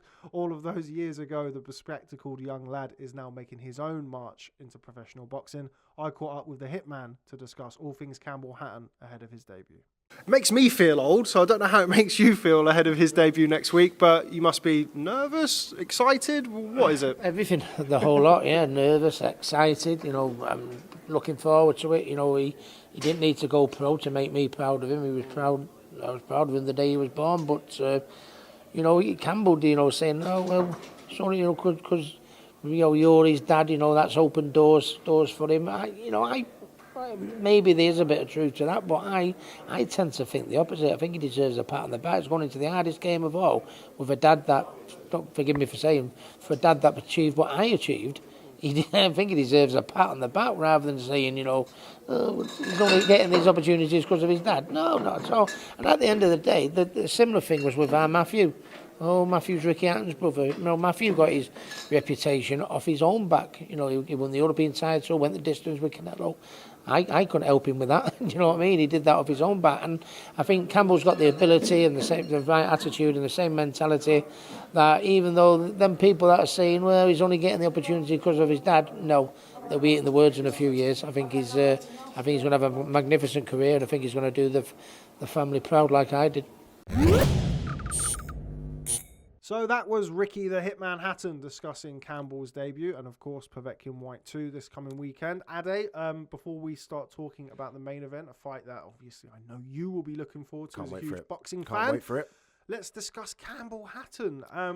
Dude, we are old. We're old, Dude, mate. we're It's old. so bad. Dude. Like, when Campbell Hatton's making his debut, how is that possible? He's only 10 years old. The board have lowered the age, but no, it's come around very quickly. And in all seriousness, everybody or anybody who decides to take a leap into professional boxing deserves an enormous amount of respect. Doing so with a famous father, as we've seen in the past, famous uncle as well, training him, helping out, is always going to bring with it its own issues as well. But yeah, looking forward to the next gen. Yeah, of super Hatton. excited to see him fight, especially off the back of watching Chris Eubank Jr. come through and be quite similar to Senior, and Conor Ben be quite similar to Nigel, I think it's fair to say.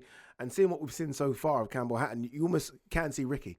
Like, even just his style, everything he does in the ring so far, especially when you see those little clips of him hitting the pads and stuff, so similar to Ricky, it's scary. So I'm looking forward to seeing him make his debut.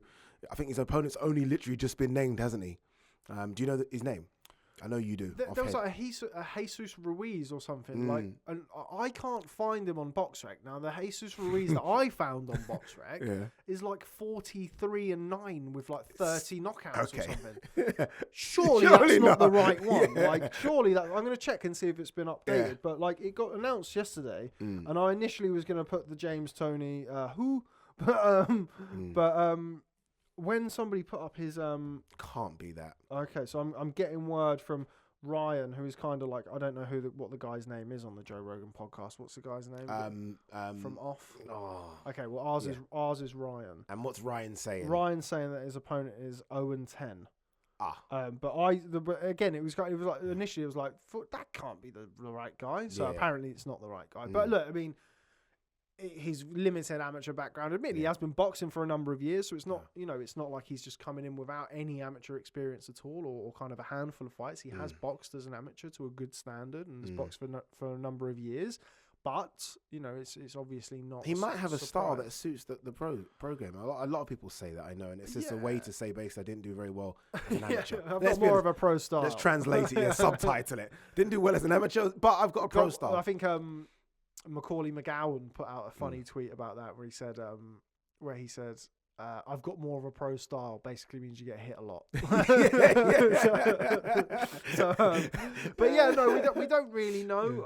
I've not seen an awful lot of him. Well, I've not seen any of him, to be honest with you. You didn't watch his amateur fights on YouTube? There's a couple of them on really, YouTube. I've seen little bits of it, but I've not sat down and studied and what have you. But kind of a point that I'd made to Ricky really in the interview that I did with him in the bubble last week was, there's a very clear and distinct blueprint now with Conor Benn. Conor Benn turned over, obviously, son of an absolute legend in his own right in Nigel Benn.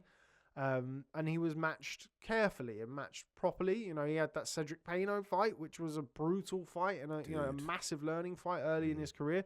But we've seen the development, and that I think personally buys Campbell Hatton a little bit of time, a little bit of leeway. It's going to. I mean, if anyone's expecting anything in the first 10 fights, then be disappointed. You're not going to get that. It's going to be carefully matched. And look, when you've got a team around you like Ricky and Matthew, so he's going to know exactly what to do. It's going to be perfectly matched, and understandably so, because you're right.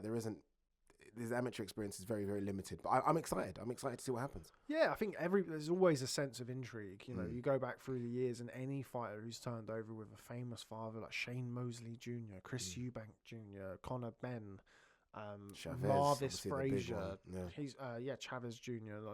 So people are always kind of curious, if nothing else, and it will bring in people who were Ricky Hatton fans, no doubt, who who maybe aren't necessarily as massive. Isn't fans Prince of Nassim Hamed's son turning over as well? Yeah, I think his son. He's got two sons who box. I think one of them boxed as an amateur. And the other one only had a couple of amateur fights, or maybe not even that. And I think he was training out in Dubai with Ben Davison. Okay. And I know he's kind of been going around and doing bits of sparring and stuff. But it's always something to be commended for people certainly who don't need to box. That's anybody who and wants that's why to, I respect them so much more. Everyone says you need to come from sort of hardship, and obviously with these famous dads, they probably haven't been living around hardship, so to speak. So I think for you to want to do this, I commend you, and I think he's going to do well. Who knows where he's going to go, but I'm going to follow the journey and like it. It's going to be an exciting one. Yeah. And he will be put on shows. He'll be put on every show possible. I think it's good for Manchester boxing as well. Since Anthony Crolla retired, there is, admittedly in that period of time, there hasn't been any live boxing really because of the pandemic. But, where's your ticket seller in Manchester? There isn't one, is there? There's now Zelfa Barrett. It's obviously Ricky Hatton was so popular that it's not going to be a sense of being able to find somebody like that. The kids won't know how popular Ricky Hatton was. Wow. Having said that, going back to last week in the bubble, was it?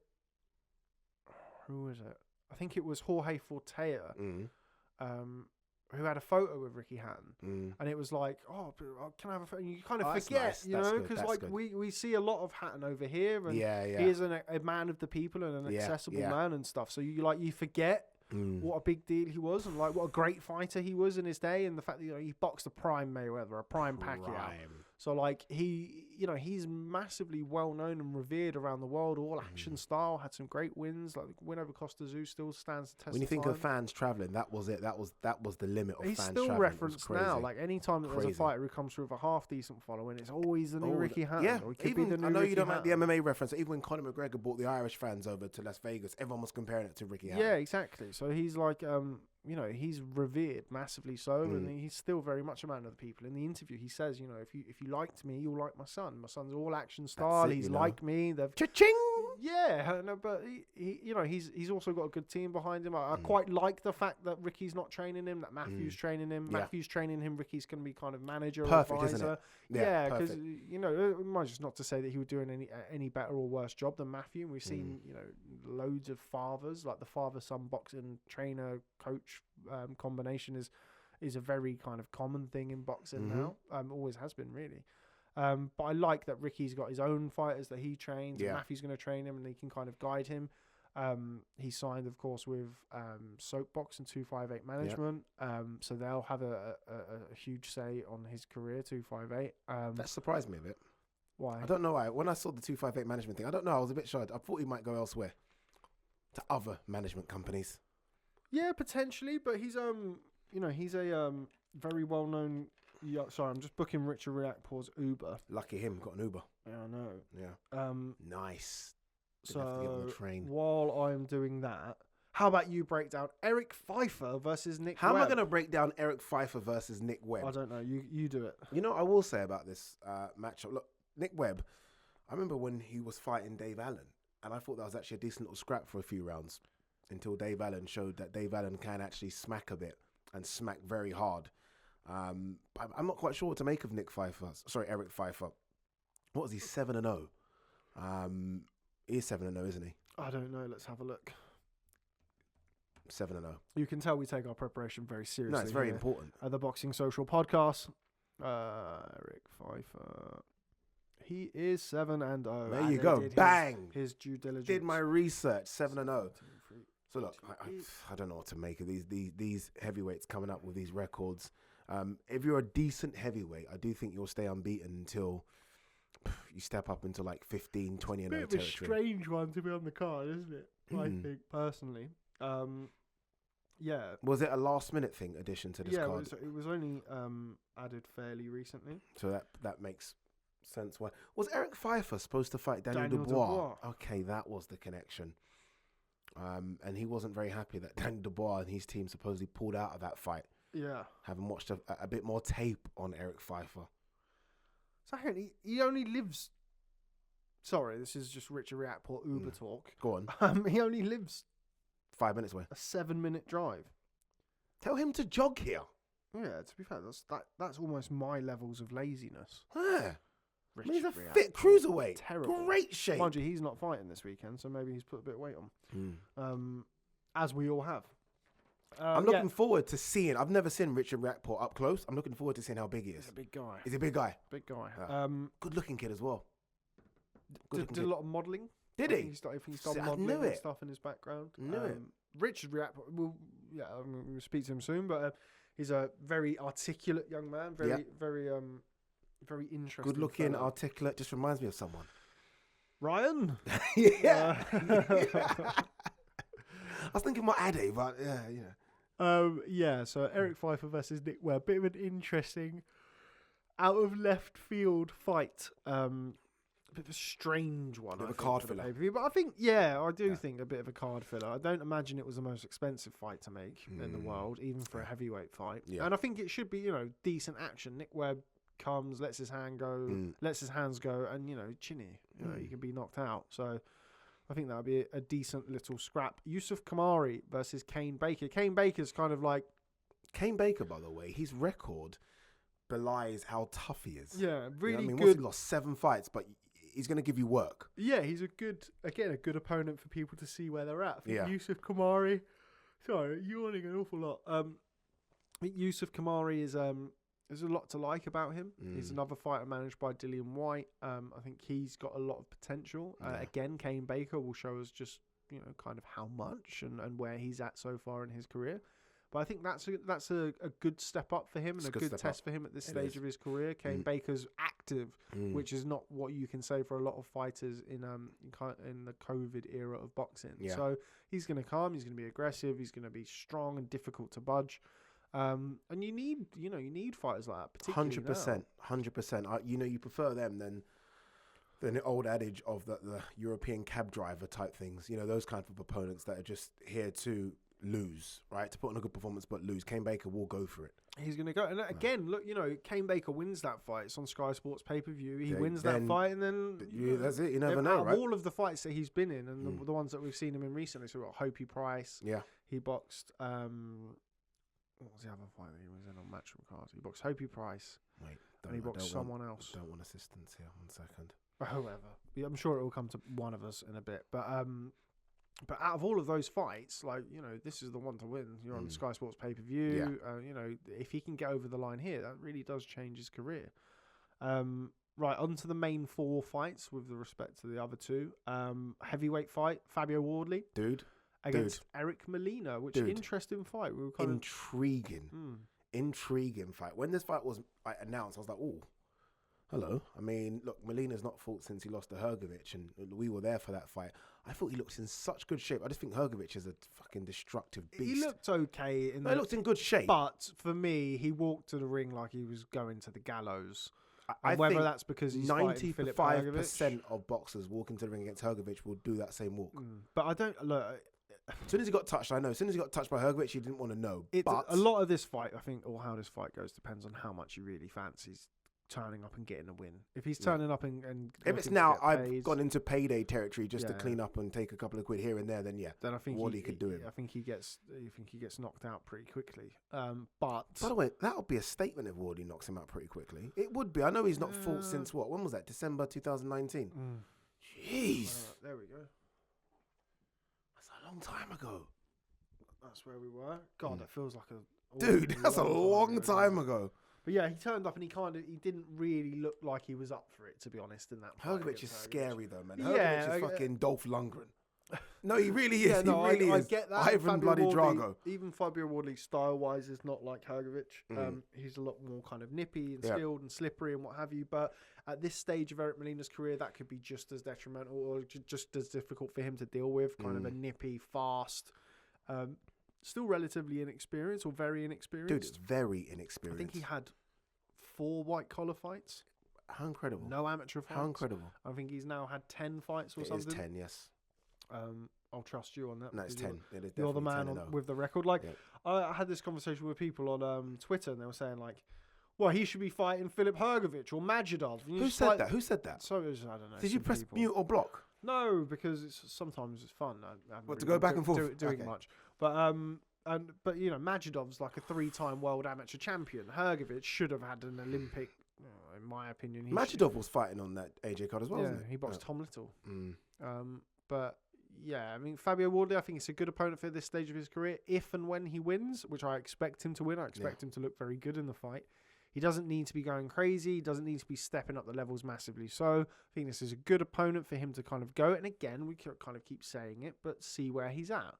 Yeah, but where does a win like this? Okay, beats Molina, stops him. Where is he at? I mean, he's still like he still Still doesn't a want a novice. British title. This is it. It's a Still hasn't won a British strange title. matchup for that reason. Yeah, but it's a name to get on his record. Yeah. There's name recognition, and you know, at the minute you have to kind of take who's available and what for. So I don't know. I don't know the kind of the mechanics into making the fight, but from kind of a pure boxing point of view, I expect him to be a lot fresher than Molina. And I think, you know, while it's always a case of when you're stepping up against somebody who's boxed against Anthony Joshua, who's boxed against Deontay Wilder, yeah. he's been in the Course, ring Wilder with had some a couple great of problems, fighters. you know? Yeah, but a long time ago. Yeah. And has boxed guys of that level. You know, the tendency can be, you know, to play it safe, and you know, I just feel like Wardy's got to be careful. He's going to show Wardy some looks that Wardy hasn't seen before. potentially. I just personally think Wardley's going to be too fresh, and I think that while not being gung ho or reckless, you know, if you've got the opportunity to get rid of him, go in there and get rid of him. Make a statement. Yeah, go in there and get rid of him. He could be fast tracked if he gets rid of Millie. No, he could be. He could be. He could be. Whether he should be, I think, is a different question altogether. I mean, I think he's got a lot of he's part of that next generation. But is there a danger they do kind of what we've been speaking about and don't do the British route and just jump, go international, I go don't for think those that's necessarily awful going to gold happen. belts? I don't think that's necessarily going to happen. I mean, it's not, I don't know what their plan for him is, but I think he's, you know, he needs to continue to learn his craft. He's How going old to is he? 26, I think. Okay. Okay. I didn't know he was that young. Yeah, Apologies. I thought he was he's about young. 30. Yeah, Oh, no. he's. Have a look. Should know all of these things. Well, no. We shouldn't know their age. Should have a fact sheet. Yeah. He Producer? is, Fact He's sheets. 26. There 26. we go. Good guess. Okay. 10-0, 9. Okay, cool. Yeah. Take your time then. Take your time. Yeah, and he's had like a handful of white collar fights. So Incredible. Dude. he's gone from, you know, he's boxed Simon Vallily, It's incredible. and now he's jumping up To Molina.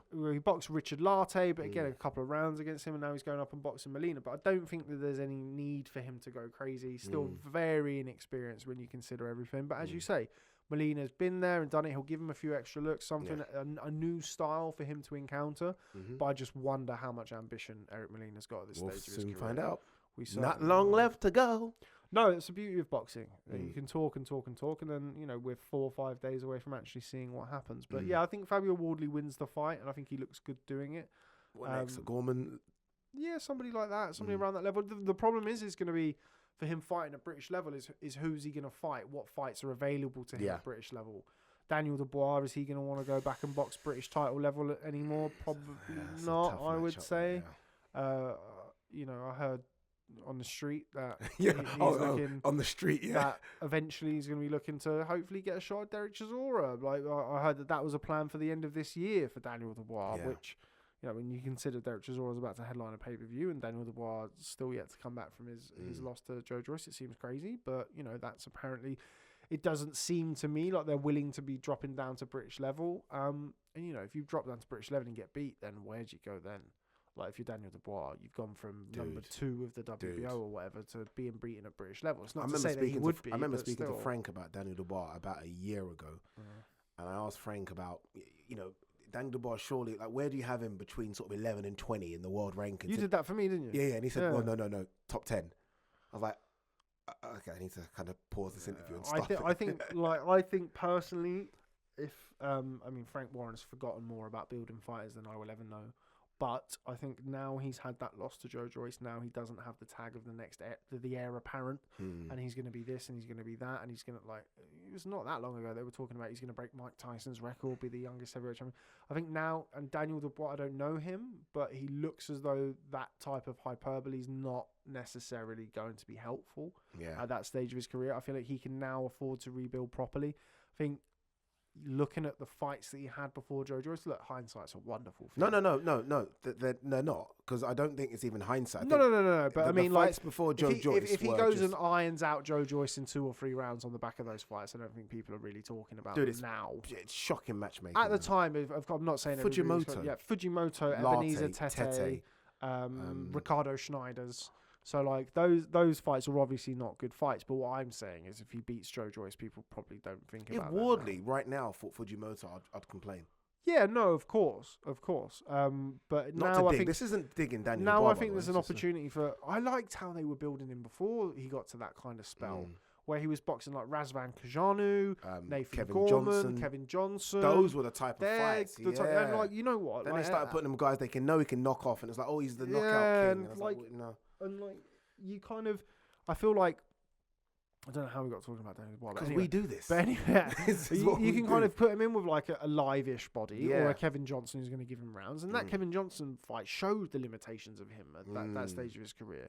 You know, that's when he couldn't get rid of him. It was like, oh, okay. And it was just kind of the same stuff on repeat for the whole fight. It was jab, right hand, left hook, hold. Jab, right hand, left hook, hold. And you're not going to get rid of somebody like that. Like Kevin Johnson, who knows his way around the ring like that. So, I don't know. I liked the way that they were initially building that. And you can throw in a, you know, let's say a less than stellar opponent in between those fights. When you've got 3-4 of them in a row, like, and you're just trying to, and then you go and box a Olympic silver medalist, one of the most successful amateurs, who's got a gas tank like no one's got, a heavyweight, big hard head. Yeah.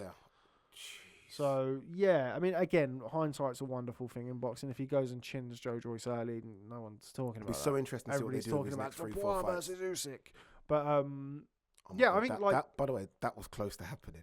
If he got through, if he got through, then that would have probably been. It would have been his name tied up with Joe Joyce, with Usyk as Joe Joyce's now. So yeah, but boxing. Yeah, but anyway, back to Fabio Wardley versus Eric Moreno. I do think Fabio Wardley will look good in that fight. I hope so. Good fight for him at this stage of his career. But yeah, no need to go mad.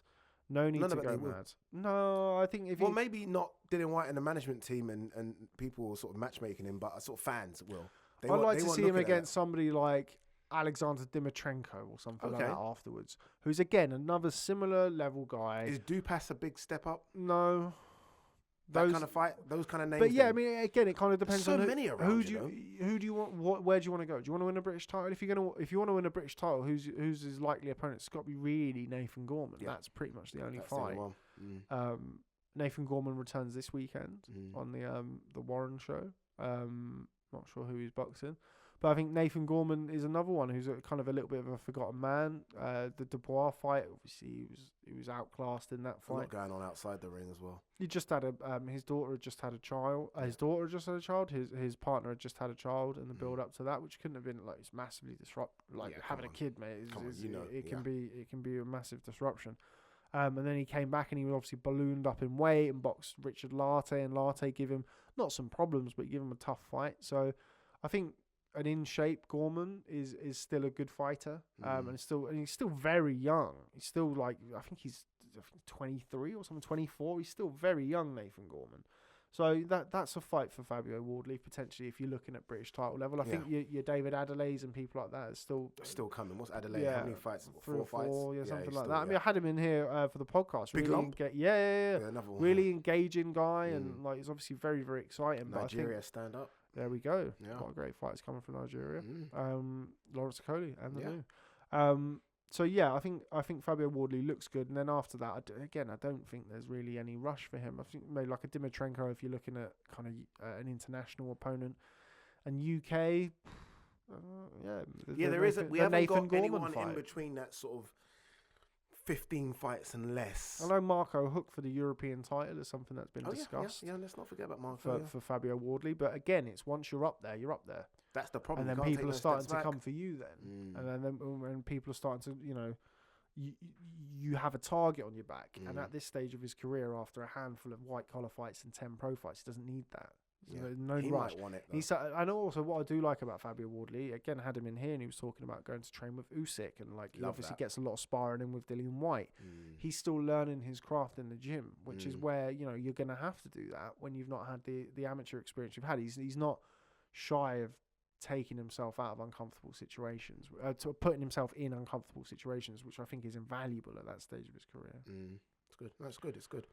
Chris Congo versus Michael Mickinson. I think it's a really good fight. I like the way he said Mickinson. Mickinson.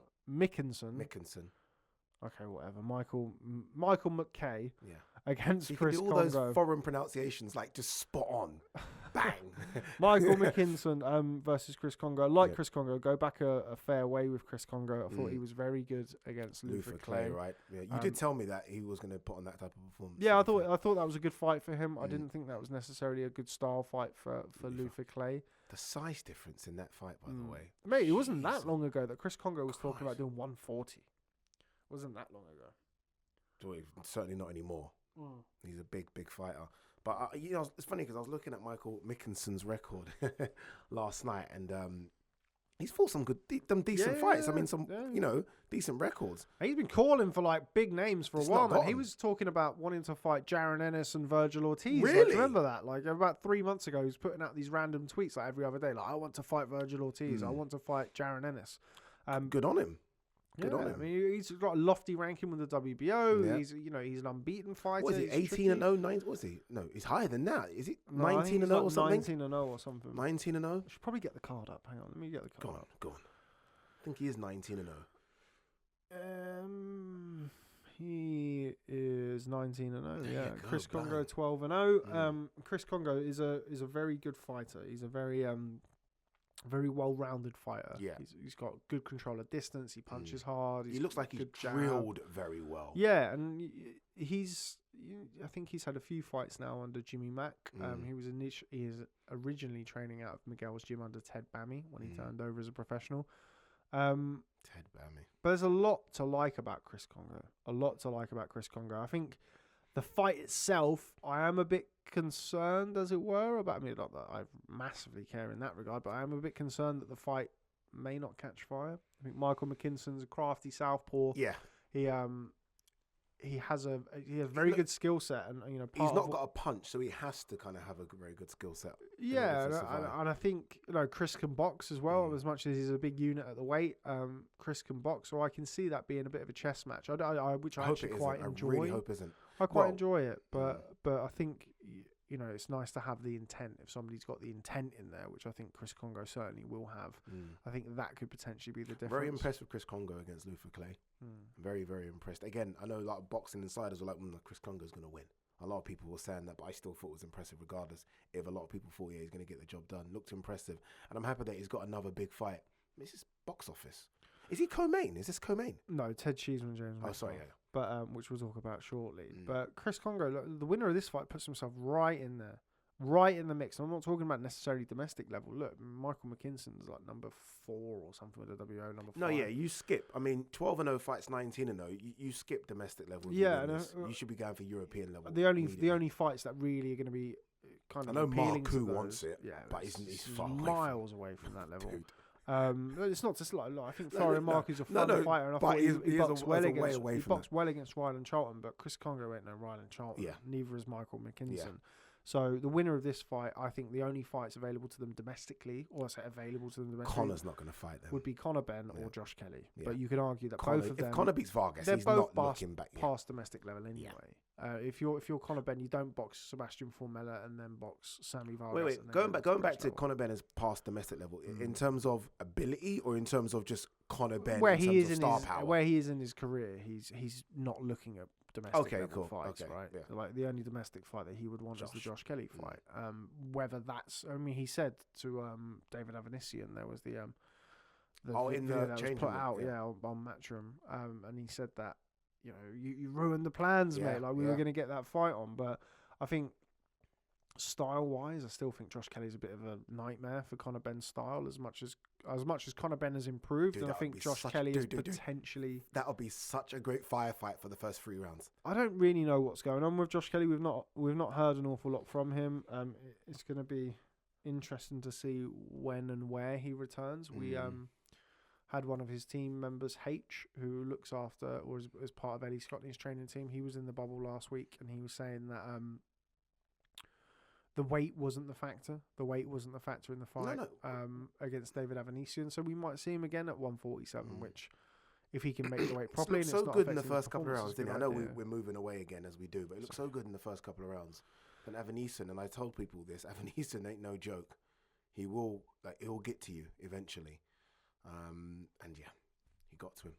He did, and we're still waiting to see what happens with Josh Kelly. But the winner of Chris Congo versus Michael McKinson certainly puts himself in a good position moving forward, which takes us on to our co-main event of the evening: Ted Cheeseman versus JJ Metcalf. This one will catch fire. Yeah, I can't remember the last fight that Ted Cheeseman was in. That wasn't a very good fight. This is it, right? He's in a lot of good fights. Yeah, the Scott Fitzgerald fight. Co-main. I thought he was unfortunate not to get the decision there. Did you? Yeah. You thought he beat Fitzgerald? I thought he was unfortunate not to get it. I could see why he thought he would get it. Yeah, I actually scored the fight. I think I scored it for Fitzgerald at the time, but it was a fight that you could definitely go see. either way. And he boxed a really good fight in there. I think Fitzgerald at the end of the fight, or the last few rounds of the fight, had to use his size, and Cheeseman moved a lot in that fight, and I think he potentially slowed down a little bit after halfway. Yeah. And Fitzgerald was able to physically impose himself. Such an important fight for Cheeseman, by the way. Such an important fight. Well, yeah, somebody made the point to me last week about Cheeseman. He's boxed him and blah blah blah. Who's Fowler boxed? And I was like, well, okay, Fowler's only boxed Scott Fitzgerald, but they're at the same level, and he doesn't have the same miles on the clock now as Cheeseman has. Who's boxed Garcia? Who's boxed his fight with Kieran Conway? It was a close fight. Scott Fitzgerald, Sam Eggington at fight and now camp. this one's going to be tough. Fight. This is going to be a really tough fight. So Ted's still young, but is he? Yeah. Age check. 25, I think. No way on earth. 25, yeah. He's 25. So 60. But if you look at the guys that he's fought some really good fighters. You go back through, so you go from Tony Dixon, Carson Jones, Paulie Upton, Asinia Byfield, Sergio Garcia, Kieran Conway, Scott Fitzgerald, Sam Eggington, JJ Metcalf. I feel like we need to see something different from him though in this fight. But he's shown that he can do it. He's shown that he can box. We need to see more of that. Yeah, JJ Metcalf, you would have to think is going to try and lure him into a fight.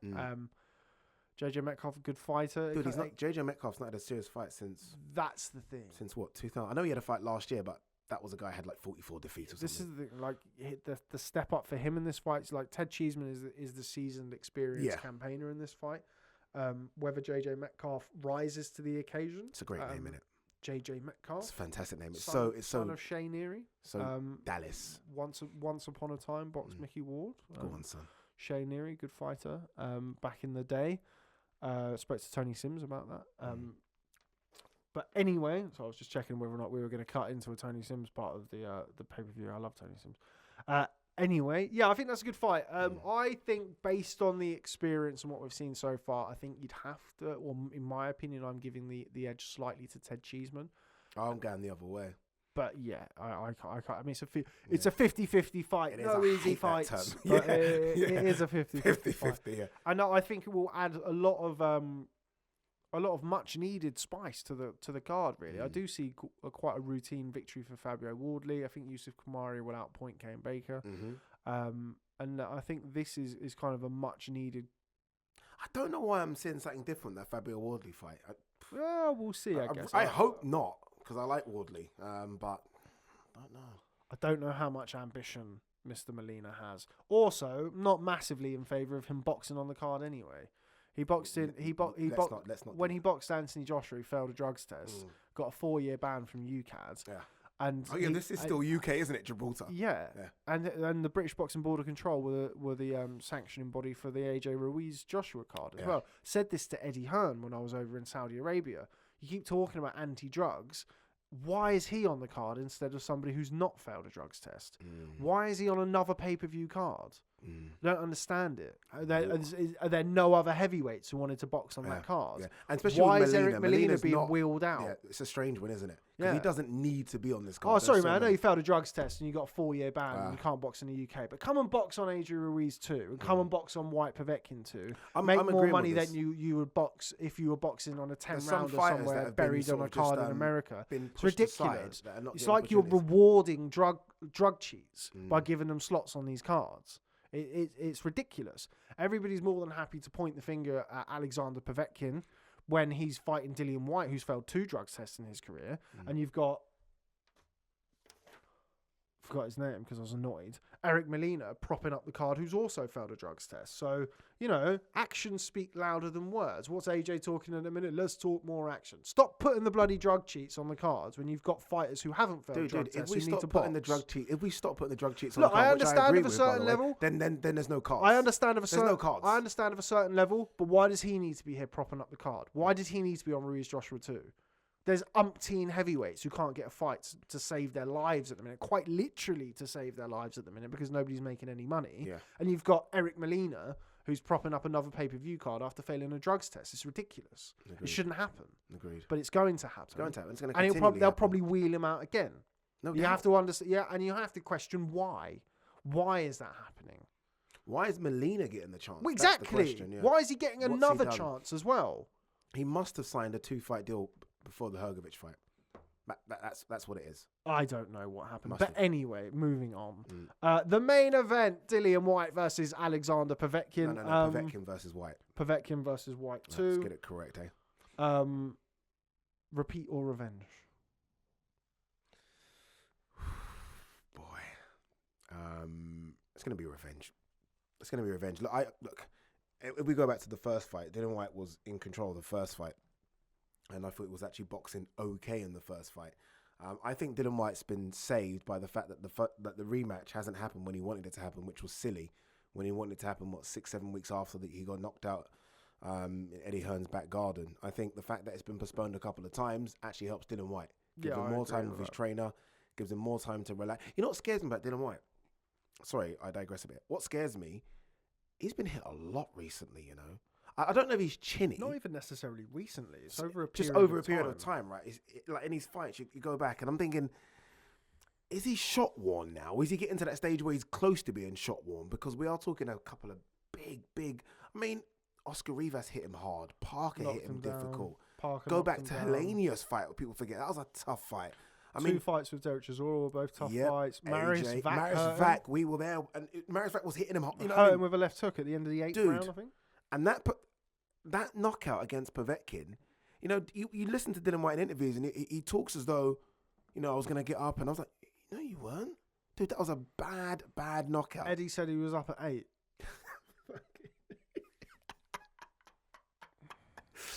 He meant 80. Even for Eddie, that was bad. It's bad, isn't it? You know what? But while we're kind of floating on the subject of Eddie and his tall tales. No, we're not floating. You just got there. That's fine. We can go with that. After the show on the weekend, we said about Lawrence Okolie, he started at McDonald's 5 years ago and now he's winning a world title. It sounds like something I would make up, but this is actually true. Eddie grassing on himself there. Yeah. But if you kind of look through Dillian Whyte's record, the Anthony Joshua fight, let's not forget he took a lot of stick in that fight. He had Anthony Joshua hurt in the fight with a left hook, but he took a lot of shots for the rest of the fight.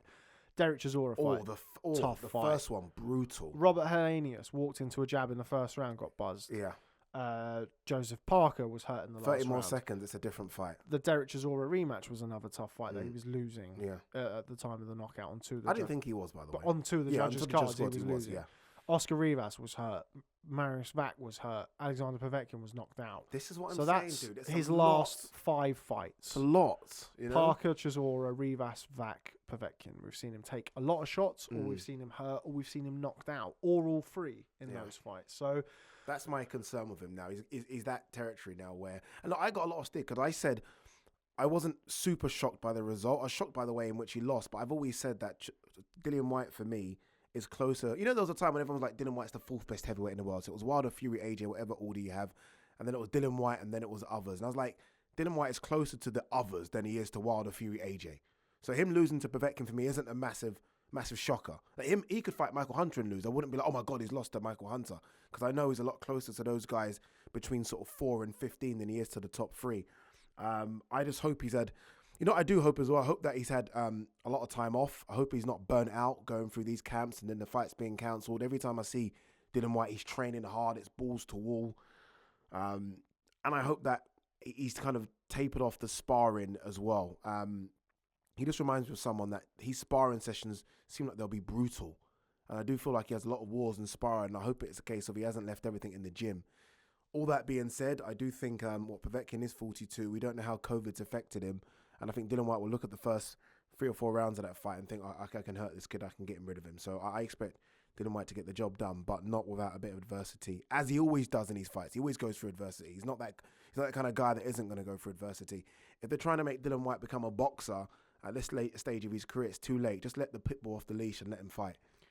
yeah, I think that's probably the way to go. I don't see, like, you know, you look at the AJ Ruiz fight, the first one, and then you see the style change for the second fight. Just don't see that happening. No. Don't see that happening. I think it's in Dillian Whyte's nature to have a fight. He's always in great fights, always gives fans fantastic value.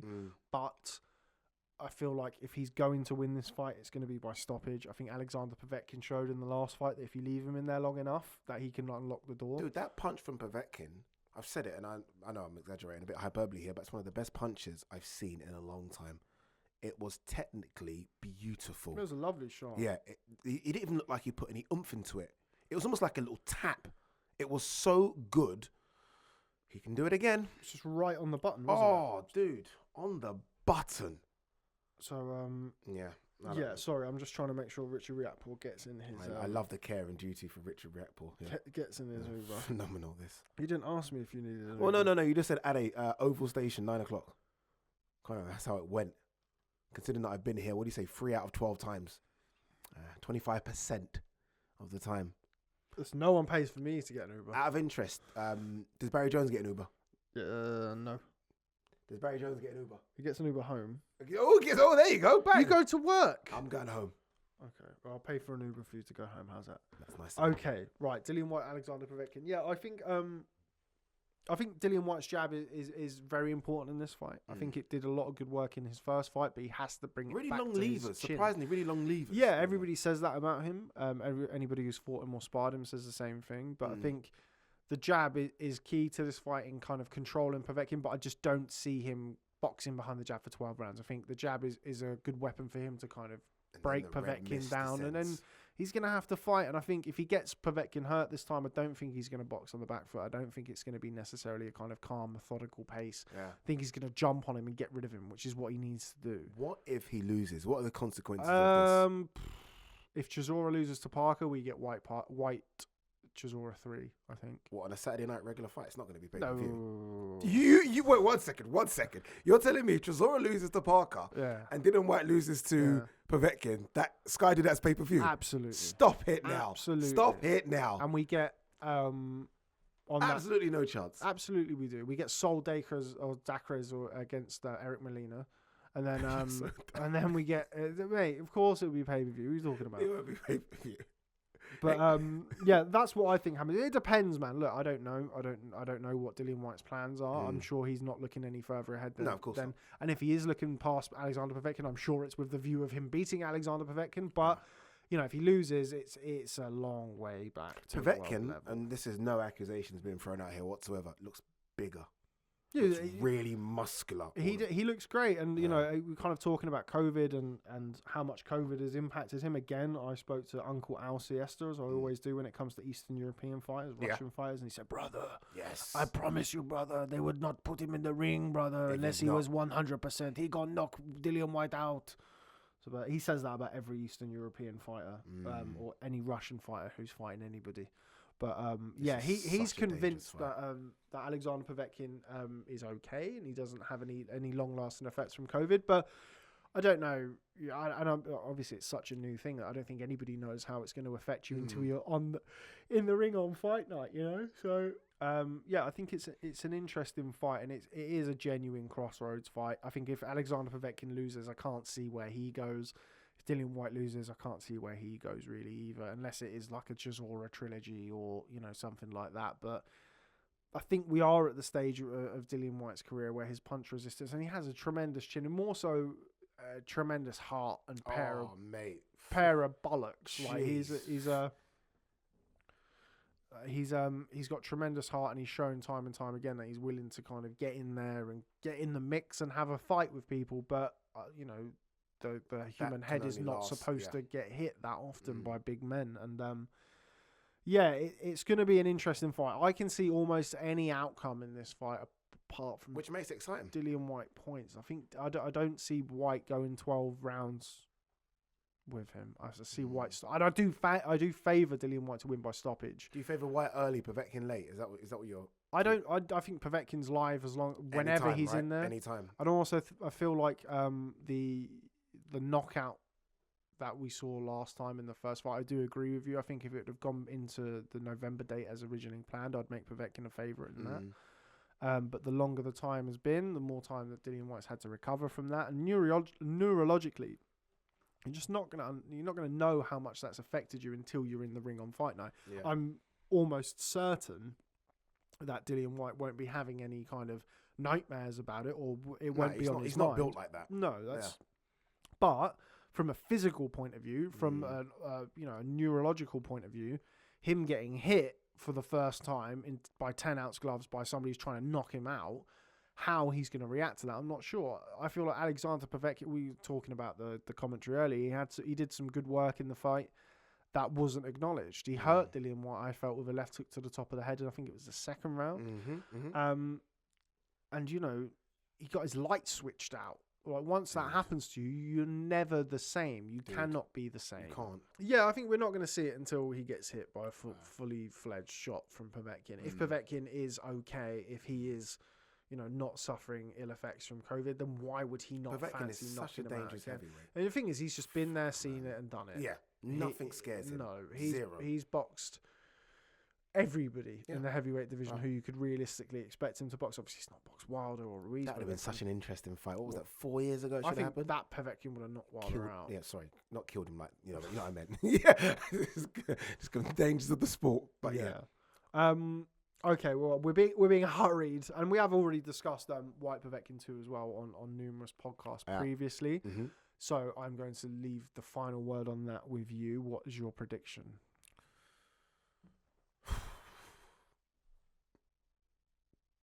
I said revenge, yeah. I'm changing my mind.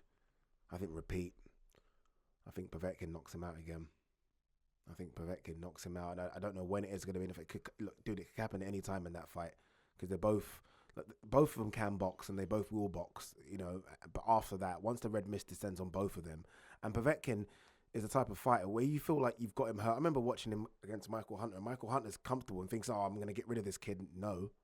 Povetkin came back and hurt Michael Hunter in that exactly, fight. And I feel like everyone just takes him. I don't know what. Should have scored a knockdown in that fight. He hit him with a left hook and knocked him into the ropes. That should have been a knockdown. There you go, right? If that was scored, I think Povetkin wins. There you go, right? And then Michael Hunter was upset about the draw. I'm like, dude, you escaped with a draw, because that fight was only going one way. I had money on Hunter to win by decision, and I ended up cashing it out after the final bell because I was like, it's really close fight. So the worrying thing for Whyte is that you put Povetkin down and Povetkin got up.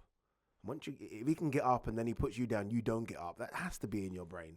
Has to be. And there's also the argument that Povetkin had started to find the gaps. He found the gap eventually, no matter what happened in the previous round. And if you look at it, that shot the jab, duck down, throw the it was a jab, duck down, throw the hook, or throw the right hand. He was setting him up for that shot for rounds previously. Stunning. So, and that's a guy that's obviously been drilled and drilled. I mean, people forget he's an Olympic gold medalist. This is drilled and drilled. He's been doing this, and again, you've got to dent him. Klitschko was able to dent him, but that went to points. AJ dented him, but that was let's not forget he hurt AJ in that fight. Hurt AJ, I think it was the third round. Nose with an uppercut. There you go. So first round. Was it the first round he done that? So he's a dangerous fighter, and I just feel like if there's no long-lasting effects of COVID, I think he gets the job done, because I actually starting to believe that Dillian Whyte could be shot worn. I do edge towards Dillian Whyte in a fight. I think he can get the job done, but I just think interview again, don't you? You want to be back on the interview trial? I don't see that happening. No. But anyway, probably have to cut that bit, guys. Yeah. I do fancy Dillian Whyte to win the fight. I think he will hurt Povetkin, jump on him and get rid of him. But I don't. It is one of those where I can see any eventuality. I can see pretty much any outcome. Wouldn't surprise me one bit. And I think I will be having a bet on Povetkin, because I think the value in him by stoppage. I got 15-2 on him last time. What? Yeah. So I had 15-2, 7. That's madness. 7.5 what to 1. What bookies is do it? Do they not know who Povetkin was? It was everywhere. So like I think the odds are pretty similar this time around. So the odds are similar. Someone scored a knockout. Yeah. And if you look at it, and I think like the money this week is probably going to come in on Whyte as well. So I think it's probably going to get shorter. Yeah. So I do fancy Dillian Whyte to get it done, but I'm not entirely convinced, and I certainly won't be. I won't be surprised with any eventuality. Yes. But anyway, that is the upcoming card this weekend. Povetkin Whyte 2 live on Sky Sports. Good one. Box I'll be doing a office. live watch along. Okay, that is all the Povetkin Whyte 2 talk we have for the minute. Remember to tune in this weekend live on Sky Sports pay-per-view. Repeat or revenge. Coming up next, we discuss the May 1st pay-per-view card between Derek Chisora and Joseph Parker, which includes a return for Chris Eubank Jr. against Marcus Morrison. I caught up with his new promoter, Kalle Sauerland, recently to discuss all things Eubank Jr. and what plans he has in store for him going forwards. How important is it for him to not only win, but put himself in the shop window for those big fights on this card? I think that his name is persona and the fights he's been in, he doesn't really need to be put in the shop window. He is the shop window. I do feel that. I think he's with Golovkin, the biggest name in the middleweight division, commercially speaking. And now it's about the sporting story. It's not possible just to make big statements and do this and do that. If we want to go down the route, and he is desperate to get in the ring with those names, with Golovkin, Murata, there's so many big fights to be made at that level. But we as the promoter also have to take the realistic step and let him have some rounds, and I think Morrison's going to give him some good rounds. I think it's going to be entertaining while it lasts. I expect Eubank to win in style. But Morrison's trained by my old friend Joe Gallagher. I'm sure they'll have different ideas, and it's the perfect fight for us on this path. So, once again, delighted to be, working with Matchroom and Sky, and it's a great event to bring him back. And then obviously we're hopefully, all being well, we look forward to the big one in the summer. So that was Kalle Sauerland of Sauerland Promotions, of course, promoter of Chris Eubank Jr. Interesting interview, interesting choice of opponent for Chris Eubank Jr. As I mentioned in the interview to Kalle, we'd heard an awful lot about Gennady Golovkin, Ryota Murata, and those types of guys, Jaime Munguia, Canelo. Yeah. Marcus Morrison, when you're talking about fighters like that, despite the period of inactivity that he's had, he's not boxed since the same night as Ruiz Joshua 2, so it is a long time out of the ring. But when you're talking about the cream of the crop at 160 pounds, and then you box Marcus Morrison, with all due respect to him, you're going to get some criticism. And we've kind of been down this road with Chris Eubank Jr. previously, where we just want to see him box, but against a good level opponent. What's your thoughts on Eubank Jr. Marcus Morrison? Dumbfounded with it all, if I'm honest with you.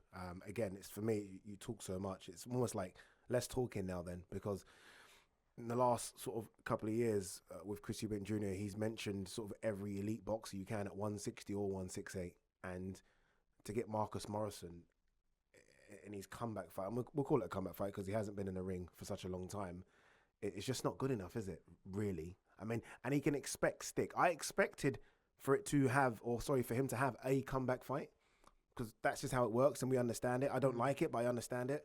But not this, if I'm honest with you. And again, this is no disrespect to Marcus Morrison, no disrespect at all. Again, you get that call, you take that fight. But again, for Chris Eubank Jr. to talk the way he talks, for Kalle Sauerland to talk the way he's been talking about, these are the fights we're looking at, and everyone to get excited, okay, Chris Eubank, and then to get this, it's just not good enough, is it?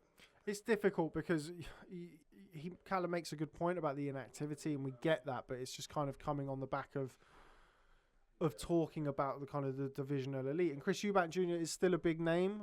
He's still, he's still somebody that people want to watch box, and it is a disappointing fight when you consider everything. Dude, do you know how many potential fights? Look, this fight will be at middleweight as well, but do you know how many potential fights are at 160 and 168 before you even get to a Marcus Morrison? So you can go down that sort of the rankings and even fringe guys and guys maybe coming to the end that still have a bit of name value. There are other ones you could have done to get to a Marcus Morrison. No, not for me. But again, let's see what happens. I'm going to sort of take Kalle's word for this, and let's see what happens in September or August, whether he can get rid of Marcus Morrison so he can get back out. It's important to note as well that Marcus Morrison came off a good win. He went over to Italy with kind of his career on the line, so to speak, and got himself a good win, and is kind of, is back in some sort of contention, but it's kind of where you see Eubank Jr. Eubank Jr., by all accounts, is a big star, and is somebody that people have a lot of interest in, and he's kind of going to be buried on the card somewhere for this one. So it is an interesting one. I think another telling part of the interview that I did with Kalle is the kind of suggestion of Kell Brook as an opponent for Chris Eubank Jr. in the future. That's not a fight that makes a lot of sense.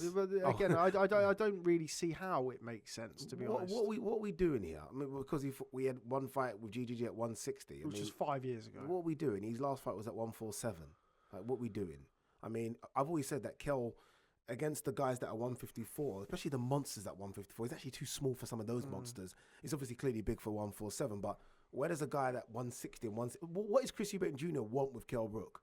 Well, Kalle's point of view is that that it's a big name and a big fight, and so let's pick out a guy that's just coming off a loss. Yeah, fair enough. At welterweight. At welterweight, to the pound for pound number 1 or 2, however you want it. But that's a ridiculously silly matchup, and that's just a case of a kind of it'll make money. It'll be a big fight, and it will be a big fight, by the way, to the casual boxing fans. They'll tune in for that, by the way, because it's a name value thing. Just like when you put names on a poster and everyone gets, oh my God, without looking at who they're fighting. But that's silly. That makes no sense. But Kell will take it. Yeah, why wouldn't he? Yeah. You'd be crazy not to if you're Kell Brook. You won't have to worry about making weight. Like, he'll fancy the Eubank Jr. fight. We've seen Eubank Jr. outbox previously. He'll fancy that fight. I think ultimately Eubank Jr. will just be too big, too fresh. But yeah, he'll fancy that fight, and he'll definitely fancy being a headline of a pay-per-view fight, because that's what it will be. It won't be a Saturday night fight night. It'll be a pay-per-view fight. And I think that would be disappointing. I understand the Marcus Morrison fight. I think but Eubank Jr. versus Kell Brook, to me, it just does nothing for me. And again, it goes back to the idea of, what, are there no fighters at 168 and 160? Like real good fighters, real big name value. The Murata fight, the Golovkin fight. I'd love to see Chris Eubank versus Gennady Golovkin. I think it's a great fight. I think stylistically they'll gel really well. Yeah. I think Eubank Jr. He was obviously was with PBC in his last fight for Matt Korobov. The idea was it was going to be Charlo. That was the idea. That's a great fight. Great fight. Yeah, I can't get on board with Eubank Jr. versus Kell Brook. I'd like, as much as it's way past its sell-by date, I would much rather see Brook Khan at this point, or Khan Brook, however you want to bill it. But yeah, Eubank Jr., a guy who until quite recently was still hovering around. I understand he was never a super middleweight. He's always been a middleweight, but he still boxed up. But the fact is, he hovered to 168. He still boxed. He still knocked out Avni Yildirim at 168 pounds. So like. Yeah, it's a bit of a head scratcher, that one. But let's move on and talk about the women's fight on the card. Women's boxing, obviously, in a very good place at the minute. Yep. None more so than with Katie Taylor, the undisputed lightweight champion, against Natasha Jonas. A lot of people, myself included, felt Natasha Jonas was somewhat unfortunate not to beat Terry Harper. Agreed. And become the WBC Super Featherweight champion. She's now got a chance at lightweight for all of the marbles against Katie Taylor. How do you see that fight going? Good fight. It's a strange fight to make. Bear in mind that she is coming off a draw, so the judges would have it. But again, I'm unlike her. I thought she won the fight. Katie Taylor's just staying active, isn't she, really, in this? I mean, the idea for Katie Taylor would have been, and the dream scenario would have been Cecilia Braekhus beats McCaskill, and then the sort of massive fight she can do with Cecilia Braekhus at a catchweight or something. Right now, they're struggling to find their opponents. I would have preferred it to be Serrano. I know the issues they have with Serrano and Lou DiBella and Eddie Hearn and the arguments going on behind the scenes, but I don't mind this fight. It's probably one of the fights on the card. I'm like, actually, I don't mind, just because I think Tasha has done enough to kind of warrant this fight because of the Terry Harper performance. Yeah, she's going up in weight, but she can box. Tasha can box. This is a rematch of what they had as an amateur, so I'm on board with this one. It's one of the fights on the card that I wasn't too disgusted at. Let's just say that politely. I don't mind it, and I think for a few rounds it will be good. Bear in mind though that as much as I thought she won against Terry Harper's no Katie Taylor. I mean, Katie Taylor's a bit of a special boxer, so we'll see how it goes. But I think for Tasha, world title fight, you know, she's getting on in age. You know, what is she, 38? No, she's older than that. She's not 38. Check it out. She's not 38. What are you saying, 34? I'm saying 36 then. Well, hang on. You can't take the middle part. 37. Hang on, let's have a look. She's 36. 36, there you go, yeah. Okay, it's a push. You had 30, I had 34. In the middle, bang. So, there we go. But yeah, I mean, I thought she showed plenty in her last fight against Terry Harper. I thought she was unfortunate not to get a decision. Yeah. Playing devil's advocate slightly, do you think we may have seen the best of Katie Taylor as a professional? She had a very long amateur background. She's boxed at a very high level, or the highest possible level that she can as a professional over a long period of time. Do you think maybe we've seen the best of her? Not sure. It goes to the depth of female boxing. Obviously, when you see her against someone like Pursuit, then you say, yeah, geez, I mean, she's hit the limit, right? But then when you see her performances against the other girls she's fighting, it's like, okay, well, there's more left. I'm desperate to see the Serrano fight. A McCaskill rematch at 140, if McCaskill can make that, would be good. 147. McCaskill's the undisputed champion at 147. Why not do it at 147? Katie has the opportunity to become 135, though, ain't she? McCaskill boxed her at 135. What's the problem? You're right. There's no difference. So, and it's a different test than McCaskill at 147, by the way. I think McCaskill at this stage of his career this stage of her career is a hard fight for Katie Taylor. She's naturally bigger, settled into the weight. She's more experienced. When she boxed Katie Taylor at York Hall, she's a different fighter. And I think Katie Taylor was more fresh then, had less, not necessarily miles on the clock in a sense of being in tough fights. Dude, those the Pursuit fights were tough, dude. But it's more kind of the activity that she's bad at, and huge long amateur background as well. So it all plays. She's very part. busy. What is that? I wonder if that's Katie Taylor. What's the reason for her? I mean, I'm happy. What, that she boxes so much? Yeah. She's a star, mate. That's probably what. She's a massive name in Ireland. Huge name in Ireland. And, you know, not just Ireland, but the UK and across the world and what have you. She's a massive name. So, yeah, that's why. And, you know. By the sounds of what you're saying, what you thinking that Jonas could, what?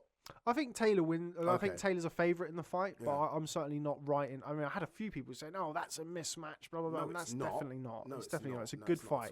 And also, like, what I feel like sometimes we're in danger of when you say like things are mismatches or things are like so and so is expected to win at a canter, is you rob the person who wins that fight of their credit. You know, if Katie Taylor, if Katie Taylor can beat Tasha Jonas, she deserves credit for that. It's a good win. Yeah, and let's be honest, what Katie Taylor's fighting is a super featherweight champion. If we're being real, she won that belt from Terry Harper coming up. That's not a bad matchup. And jumping up and down and moving up and down in weight classes in female boxing is a lot more common than it is in the men's side of the sport. Yeah. So I think Clarissa Shields is doing, Yeah. So I think Tasha Jonas is very much live in that fight. She showed she had plenty left against Terry Harper. Going to be an interesting fight, but one that I do make Katie Taylor a favourite. Yeah, no doubt. Yeah. Okay, coming up next, we spoke to Craig Spider Richards recently after his fight was announced. He's going to challenge the WBA light heavyweight champion Dimitri Bivol. We caught up with him recently following the announcement. Here's what he had to say. Just another man, ain't it? It's another man with a different decorated belt. And if I look at my whole career, every time I've stepped up above my head and it's paid off. You know, when I was from boxing Higgins, 6-7 fights in 12 and 0, 6 knockouts, didn't have no 10-round experience, went the distance 6 rounds once, went out there, nicked my first title. You know, Jake Ball, he was ranked well above me, called me out, former GB boy, southpaw, big puncher, awkward boxer. Everyone ripped me off again, went out there, got my world rankings, WBA, Shakan, same thing, 6'7", you know. Then we beat Sterling 10-0. I've been the underdog. I've been beating unbeaten fighters at this level for a while now. And if someone like Shakan Pitters went on to win the vacant European instead of the British, and I went and blasted him out in that way and took the European off him, everyone said I'm ready. But just by the decorated title he holds, Dimitri Bivol holds a big title. So he's decorated as that guy. So, and I believe that I can be that guy, and I'm willing to go and put it on the line and show the world that I believe I'm that good. That's not, you know, some people speak a lot on it and say this and say that, but they're not really willing to step up to the plate. That I'm taking the fight to show. I want to demonstrate. I'm not here just talking about this guy, calling this guy out and saying all of this behind the scenes. I'm here to say, look, I'm ready to step up to show how good I am. So that was Craig Spider Richards discussing his WBA light heavyweight title shot against Dimitri Bivol on the Chisora-Parker undercard.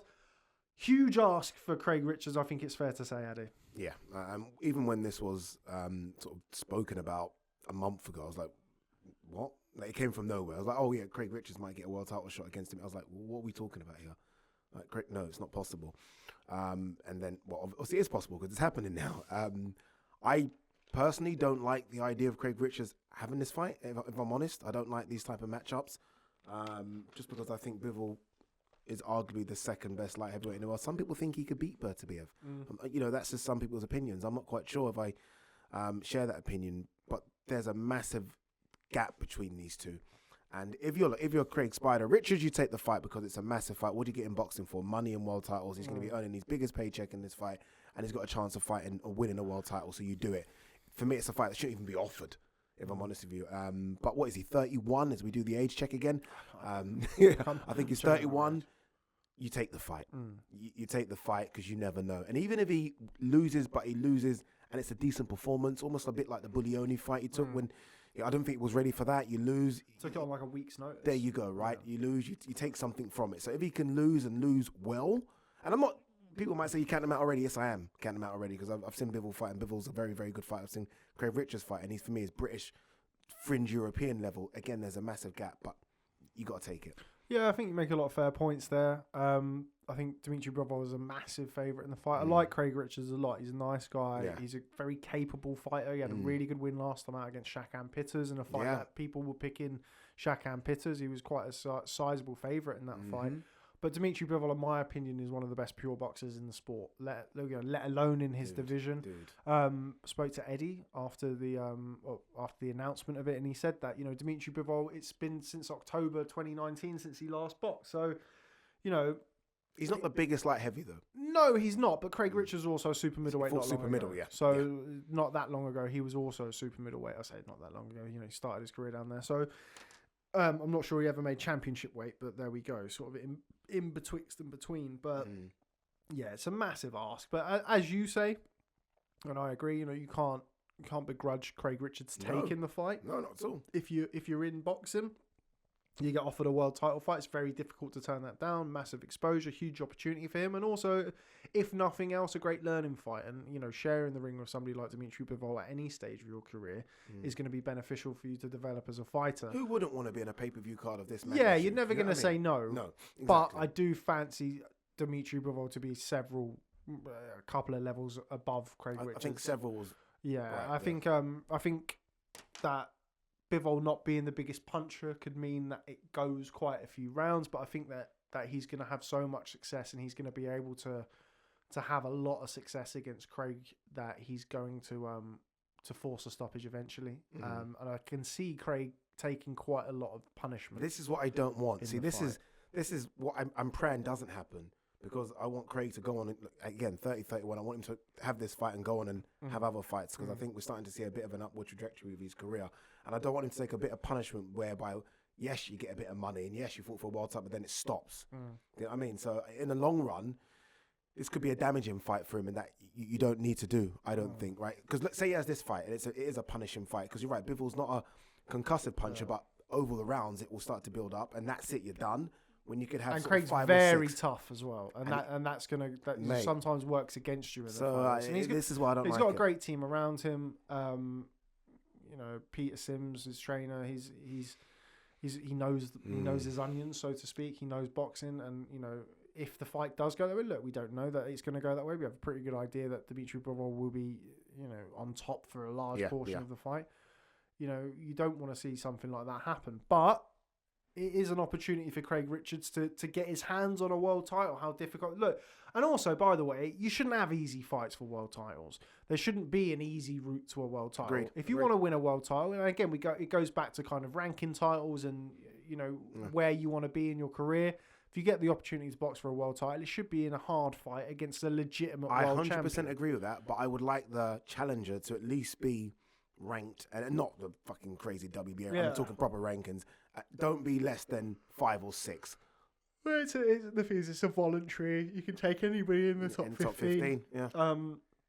And he has been out of the ring for a while, so you can see that. I can see why, you know, he maybe doesn't want to fight with somebody who's up there, but you have to question really. Bivol would fight anyone right now.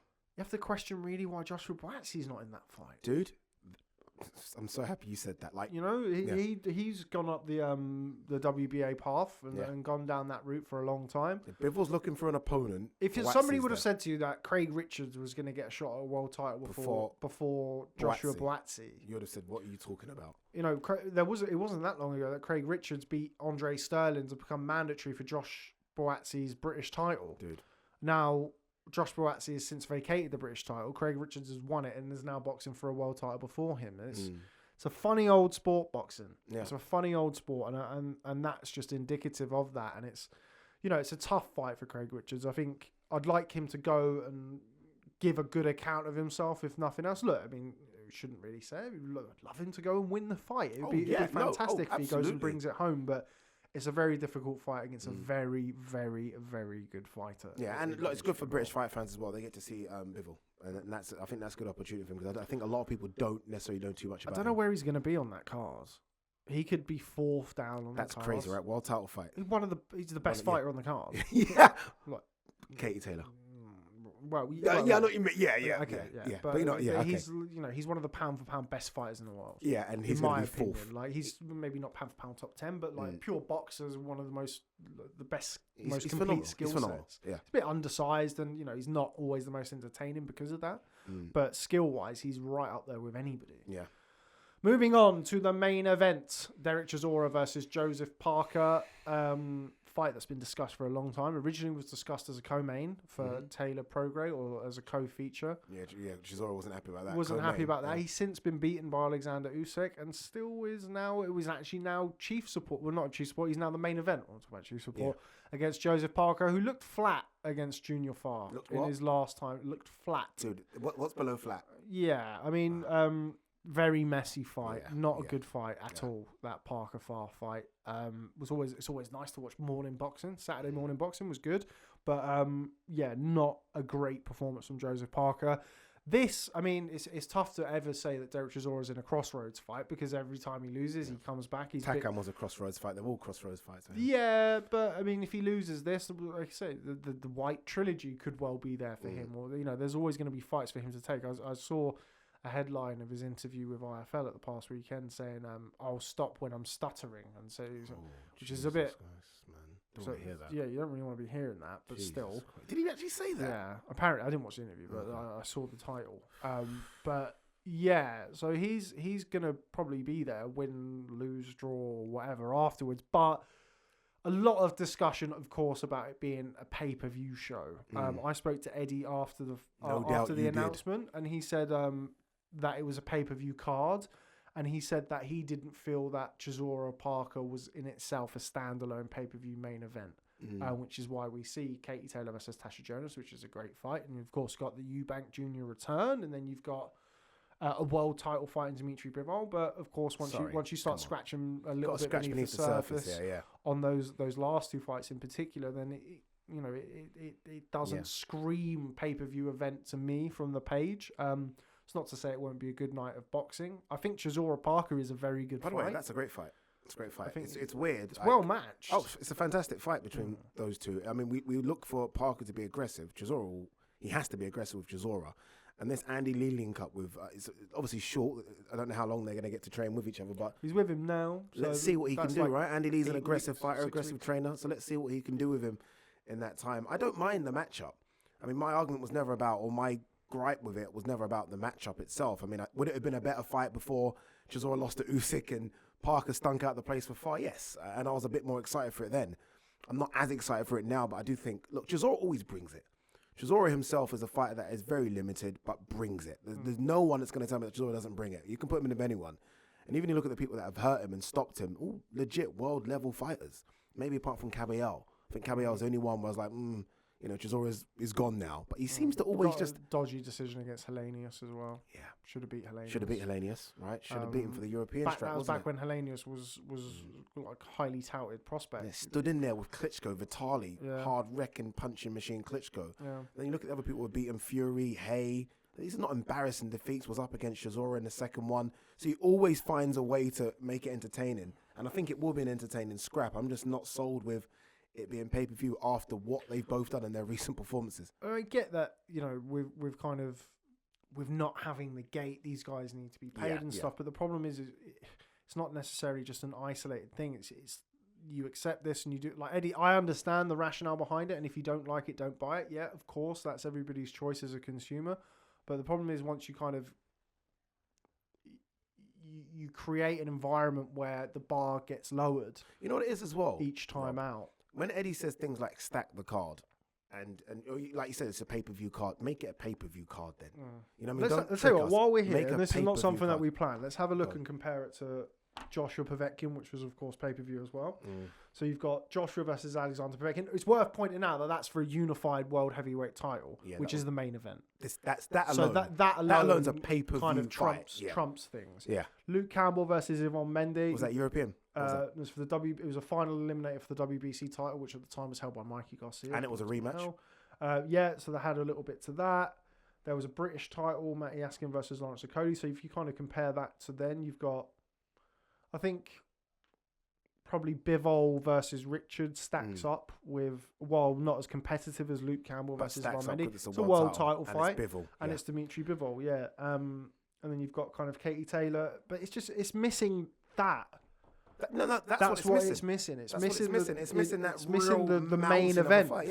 It's missing the main event, and that's not. It's not to say that Chisora versus Parker is not going to be a good fight. Chisora-Parker is a co-main event. It's a good fight. It's a co-main event. But it was literally a co-main event when it was supposed to happen. And all of a sudden they've suffered a defeat. One suffered defeat and one stunk out the place. And a poor performance. It's now all of a sudden a pay-per-view event. Yeah. And I get it. We're not stupid. The economics of it has to be pay-per-view for it to work with no fans. But that's not our fault. Again, if Eddie said he's going to stack the card, then really stack it. Don't stack it to the point where you try and convince the casuals it's stacked. Stack it for the hardcores, and that's not stacked. But this is the thing. Like, we do live in the hardcore bubble. It's not for us. It's not like necessarily. For us as well, no, but you know what I mean. Yeah. So you do have to kind of.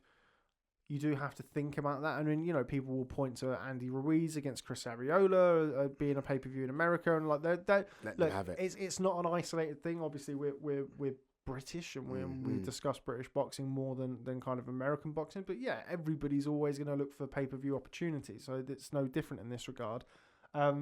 Speaking of the fight itself, Parker underwhelming against Junior Farr. I think Derek Chisora had a real good go against Alexander Usyk for the first three or four rounds until Usyk settled him down a little bit. How different of a fight is this now? Do you see it any differently than it would have been had it have been on that Josh Taylor Regis Prograis card initially? I said Parker was going to win that fight, and I was actually very confident that Parker would beat Chisora then. Now I'm not so confident at all. I mean, Parker, I can't explain how bad I thought Parker was against Farr. I actually thought, it's going to happen. We're going to come good. He could have lost that fight.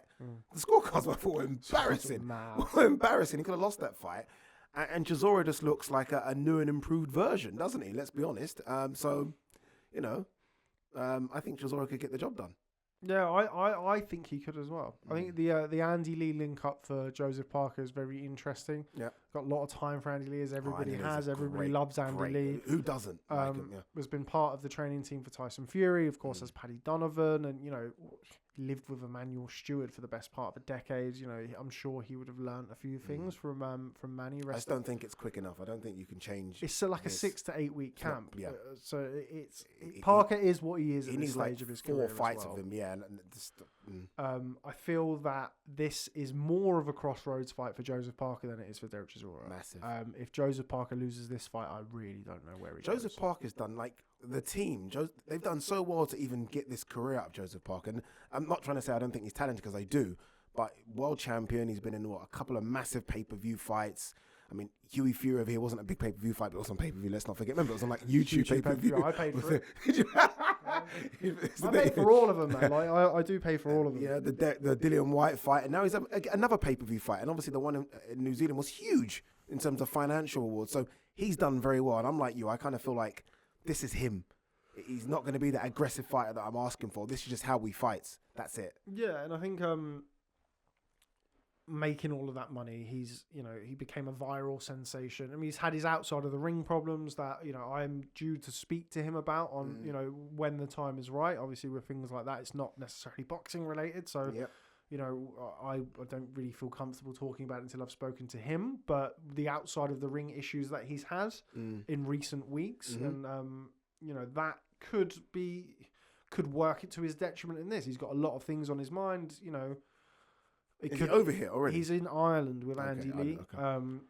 Working with him, it might be a good thing that he's escaped that. And I thought he might have had trouble travelling. By the way, I didn't realise how deep this issue outside the ring we was. have no idea, Yeah. and as I said, I've known Parker for a little Great while, guy. and I've kind of been over to see him an awful lot in Las Vegas and spent some time with him there, and I'd like the opportunity to speak with him about it, of course, if he is comfortable. That's going to be difficult doing so, I'm but sure there's we some will gags see. on what he can say. We will see, but kind of sticking to the boxing and how that may affect his boxing, we don't really know. And he's made plenty of money out of the sport. He's achieved what I'm sure was his dream when he set out to, and I'm sure when everybody sets out, as much as they dream about becoming world champion, you never really know. I've not seen how much. Can I is be honest left with you? for him. At the very highest level, and this is no discredit to him, the Andy Ruiz fight could have gone either way. That fight happens in America. He probably loses that fight. The Huey Fury fight was awful. A terrible Right, fight, the AJ fight was awful, and then the Dillian Whyte fight kind of got heated for the final rounds. I need to see a performance from Parker against a good, and this could be the level where we do see it. I need to see a performance, because right now I'm trying to, in my head I'm saying, yeah, he's still around the top 10, top 15, but I haven't seen a performance from him forever. I need to see a performance where he puts everything together. It might not be this one, but Chisora's the perfect opponent that will come onto everything. But we could see something. And the thing is, with Parker and the way that he's boxed previously, and Kevin Barry, who of course no longer trains him, but trained him from the amateurs coming forward, said that we've not seen that mongrel in him, that real deep junkyard dog, which is it's what not him. You're gonna need that against You're gonna need that. Chisora. It's not him. I don't know if it's him. Chisora's that. Dylan White's that. He's not that If guy. you don't punch hard enough to keep Oh to my God. deter Derek Chisora, and if you think Dillian Whyte was rough and dirty, Chisora's just ridiculous. Chisora's going to be throwing elbows and putting Everything the head he can in, do. hitting behind the head. All the niceties that he's doing with the, trying to goad him into the fight, that stops at the. Chisora will flip that script quickly, so he switched quickly. So we'll see. Yeah, I do. I think it's a very good fight. I have to say, I think stylistically it's a really good fight. Great fight. Although, as you correctly pointed out, Joseph Parker's not been in many great fights. No, he hasn't. The I think we Dillian Whyte forget he fight was a hasn't. very good fight. Overall, I think it did heat up towards the end of the fight in a more conventional sort of rock'em sock'em Rocky style. But I think the rest of the fight was actually a pretty good watch as well. But the rest of his fights, they've not. I've never been great. so upset to get up early for a fight in years. That Parker Farr fight was. I couldn't believe what I was seeing. I've never been so angry with someone that I don't know personally. Yeah, I was like, why are you doing this to me? Yeah, maybe maybe the change in trainer is what he needed. We'll see. Moving Different away from New voice, Zealand, different things. Is what he needed at this stage of his career, and maybe we will see a new Joseph Parker or a born again Joseph Parker against Derek Chisora. Look, Chisora's gone and reinvented himself and come back and done it multiple times in his career. So there's nothing to say that Joseph Parker can't either. I just wonder whether or not he does have enough of that junkyard dog, that real nastiness inside him to get the win. Look, he's too nice, dude. Chisora's going to be going in there looking to take his head off. Yeah, he's going to try and take his head off. Whether he's got the ability to, we'll soon find out. And look, he made things uncomfortable for Usyk in the early rounds. I thought Usyk was a clear winner in that fight, a comfortable winner in that fight. Usyk doesn't mind being in uncomfortable situations, though. And he's an absolute lunatic. This is it. So, like, what's this? This is fun. So there's that. I'm interested to see what fun and games we see from Chisora in fight week. I'm pretty sure we'll see some. And it wouldn't surprise me if he comes out painted white and what was the thing that he did last time? War paint, almost like African tribes. I want him to be horrible, so Joseph Parker can stop smiling in the build-up and actually realise he's in a real fight.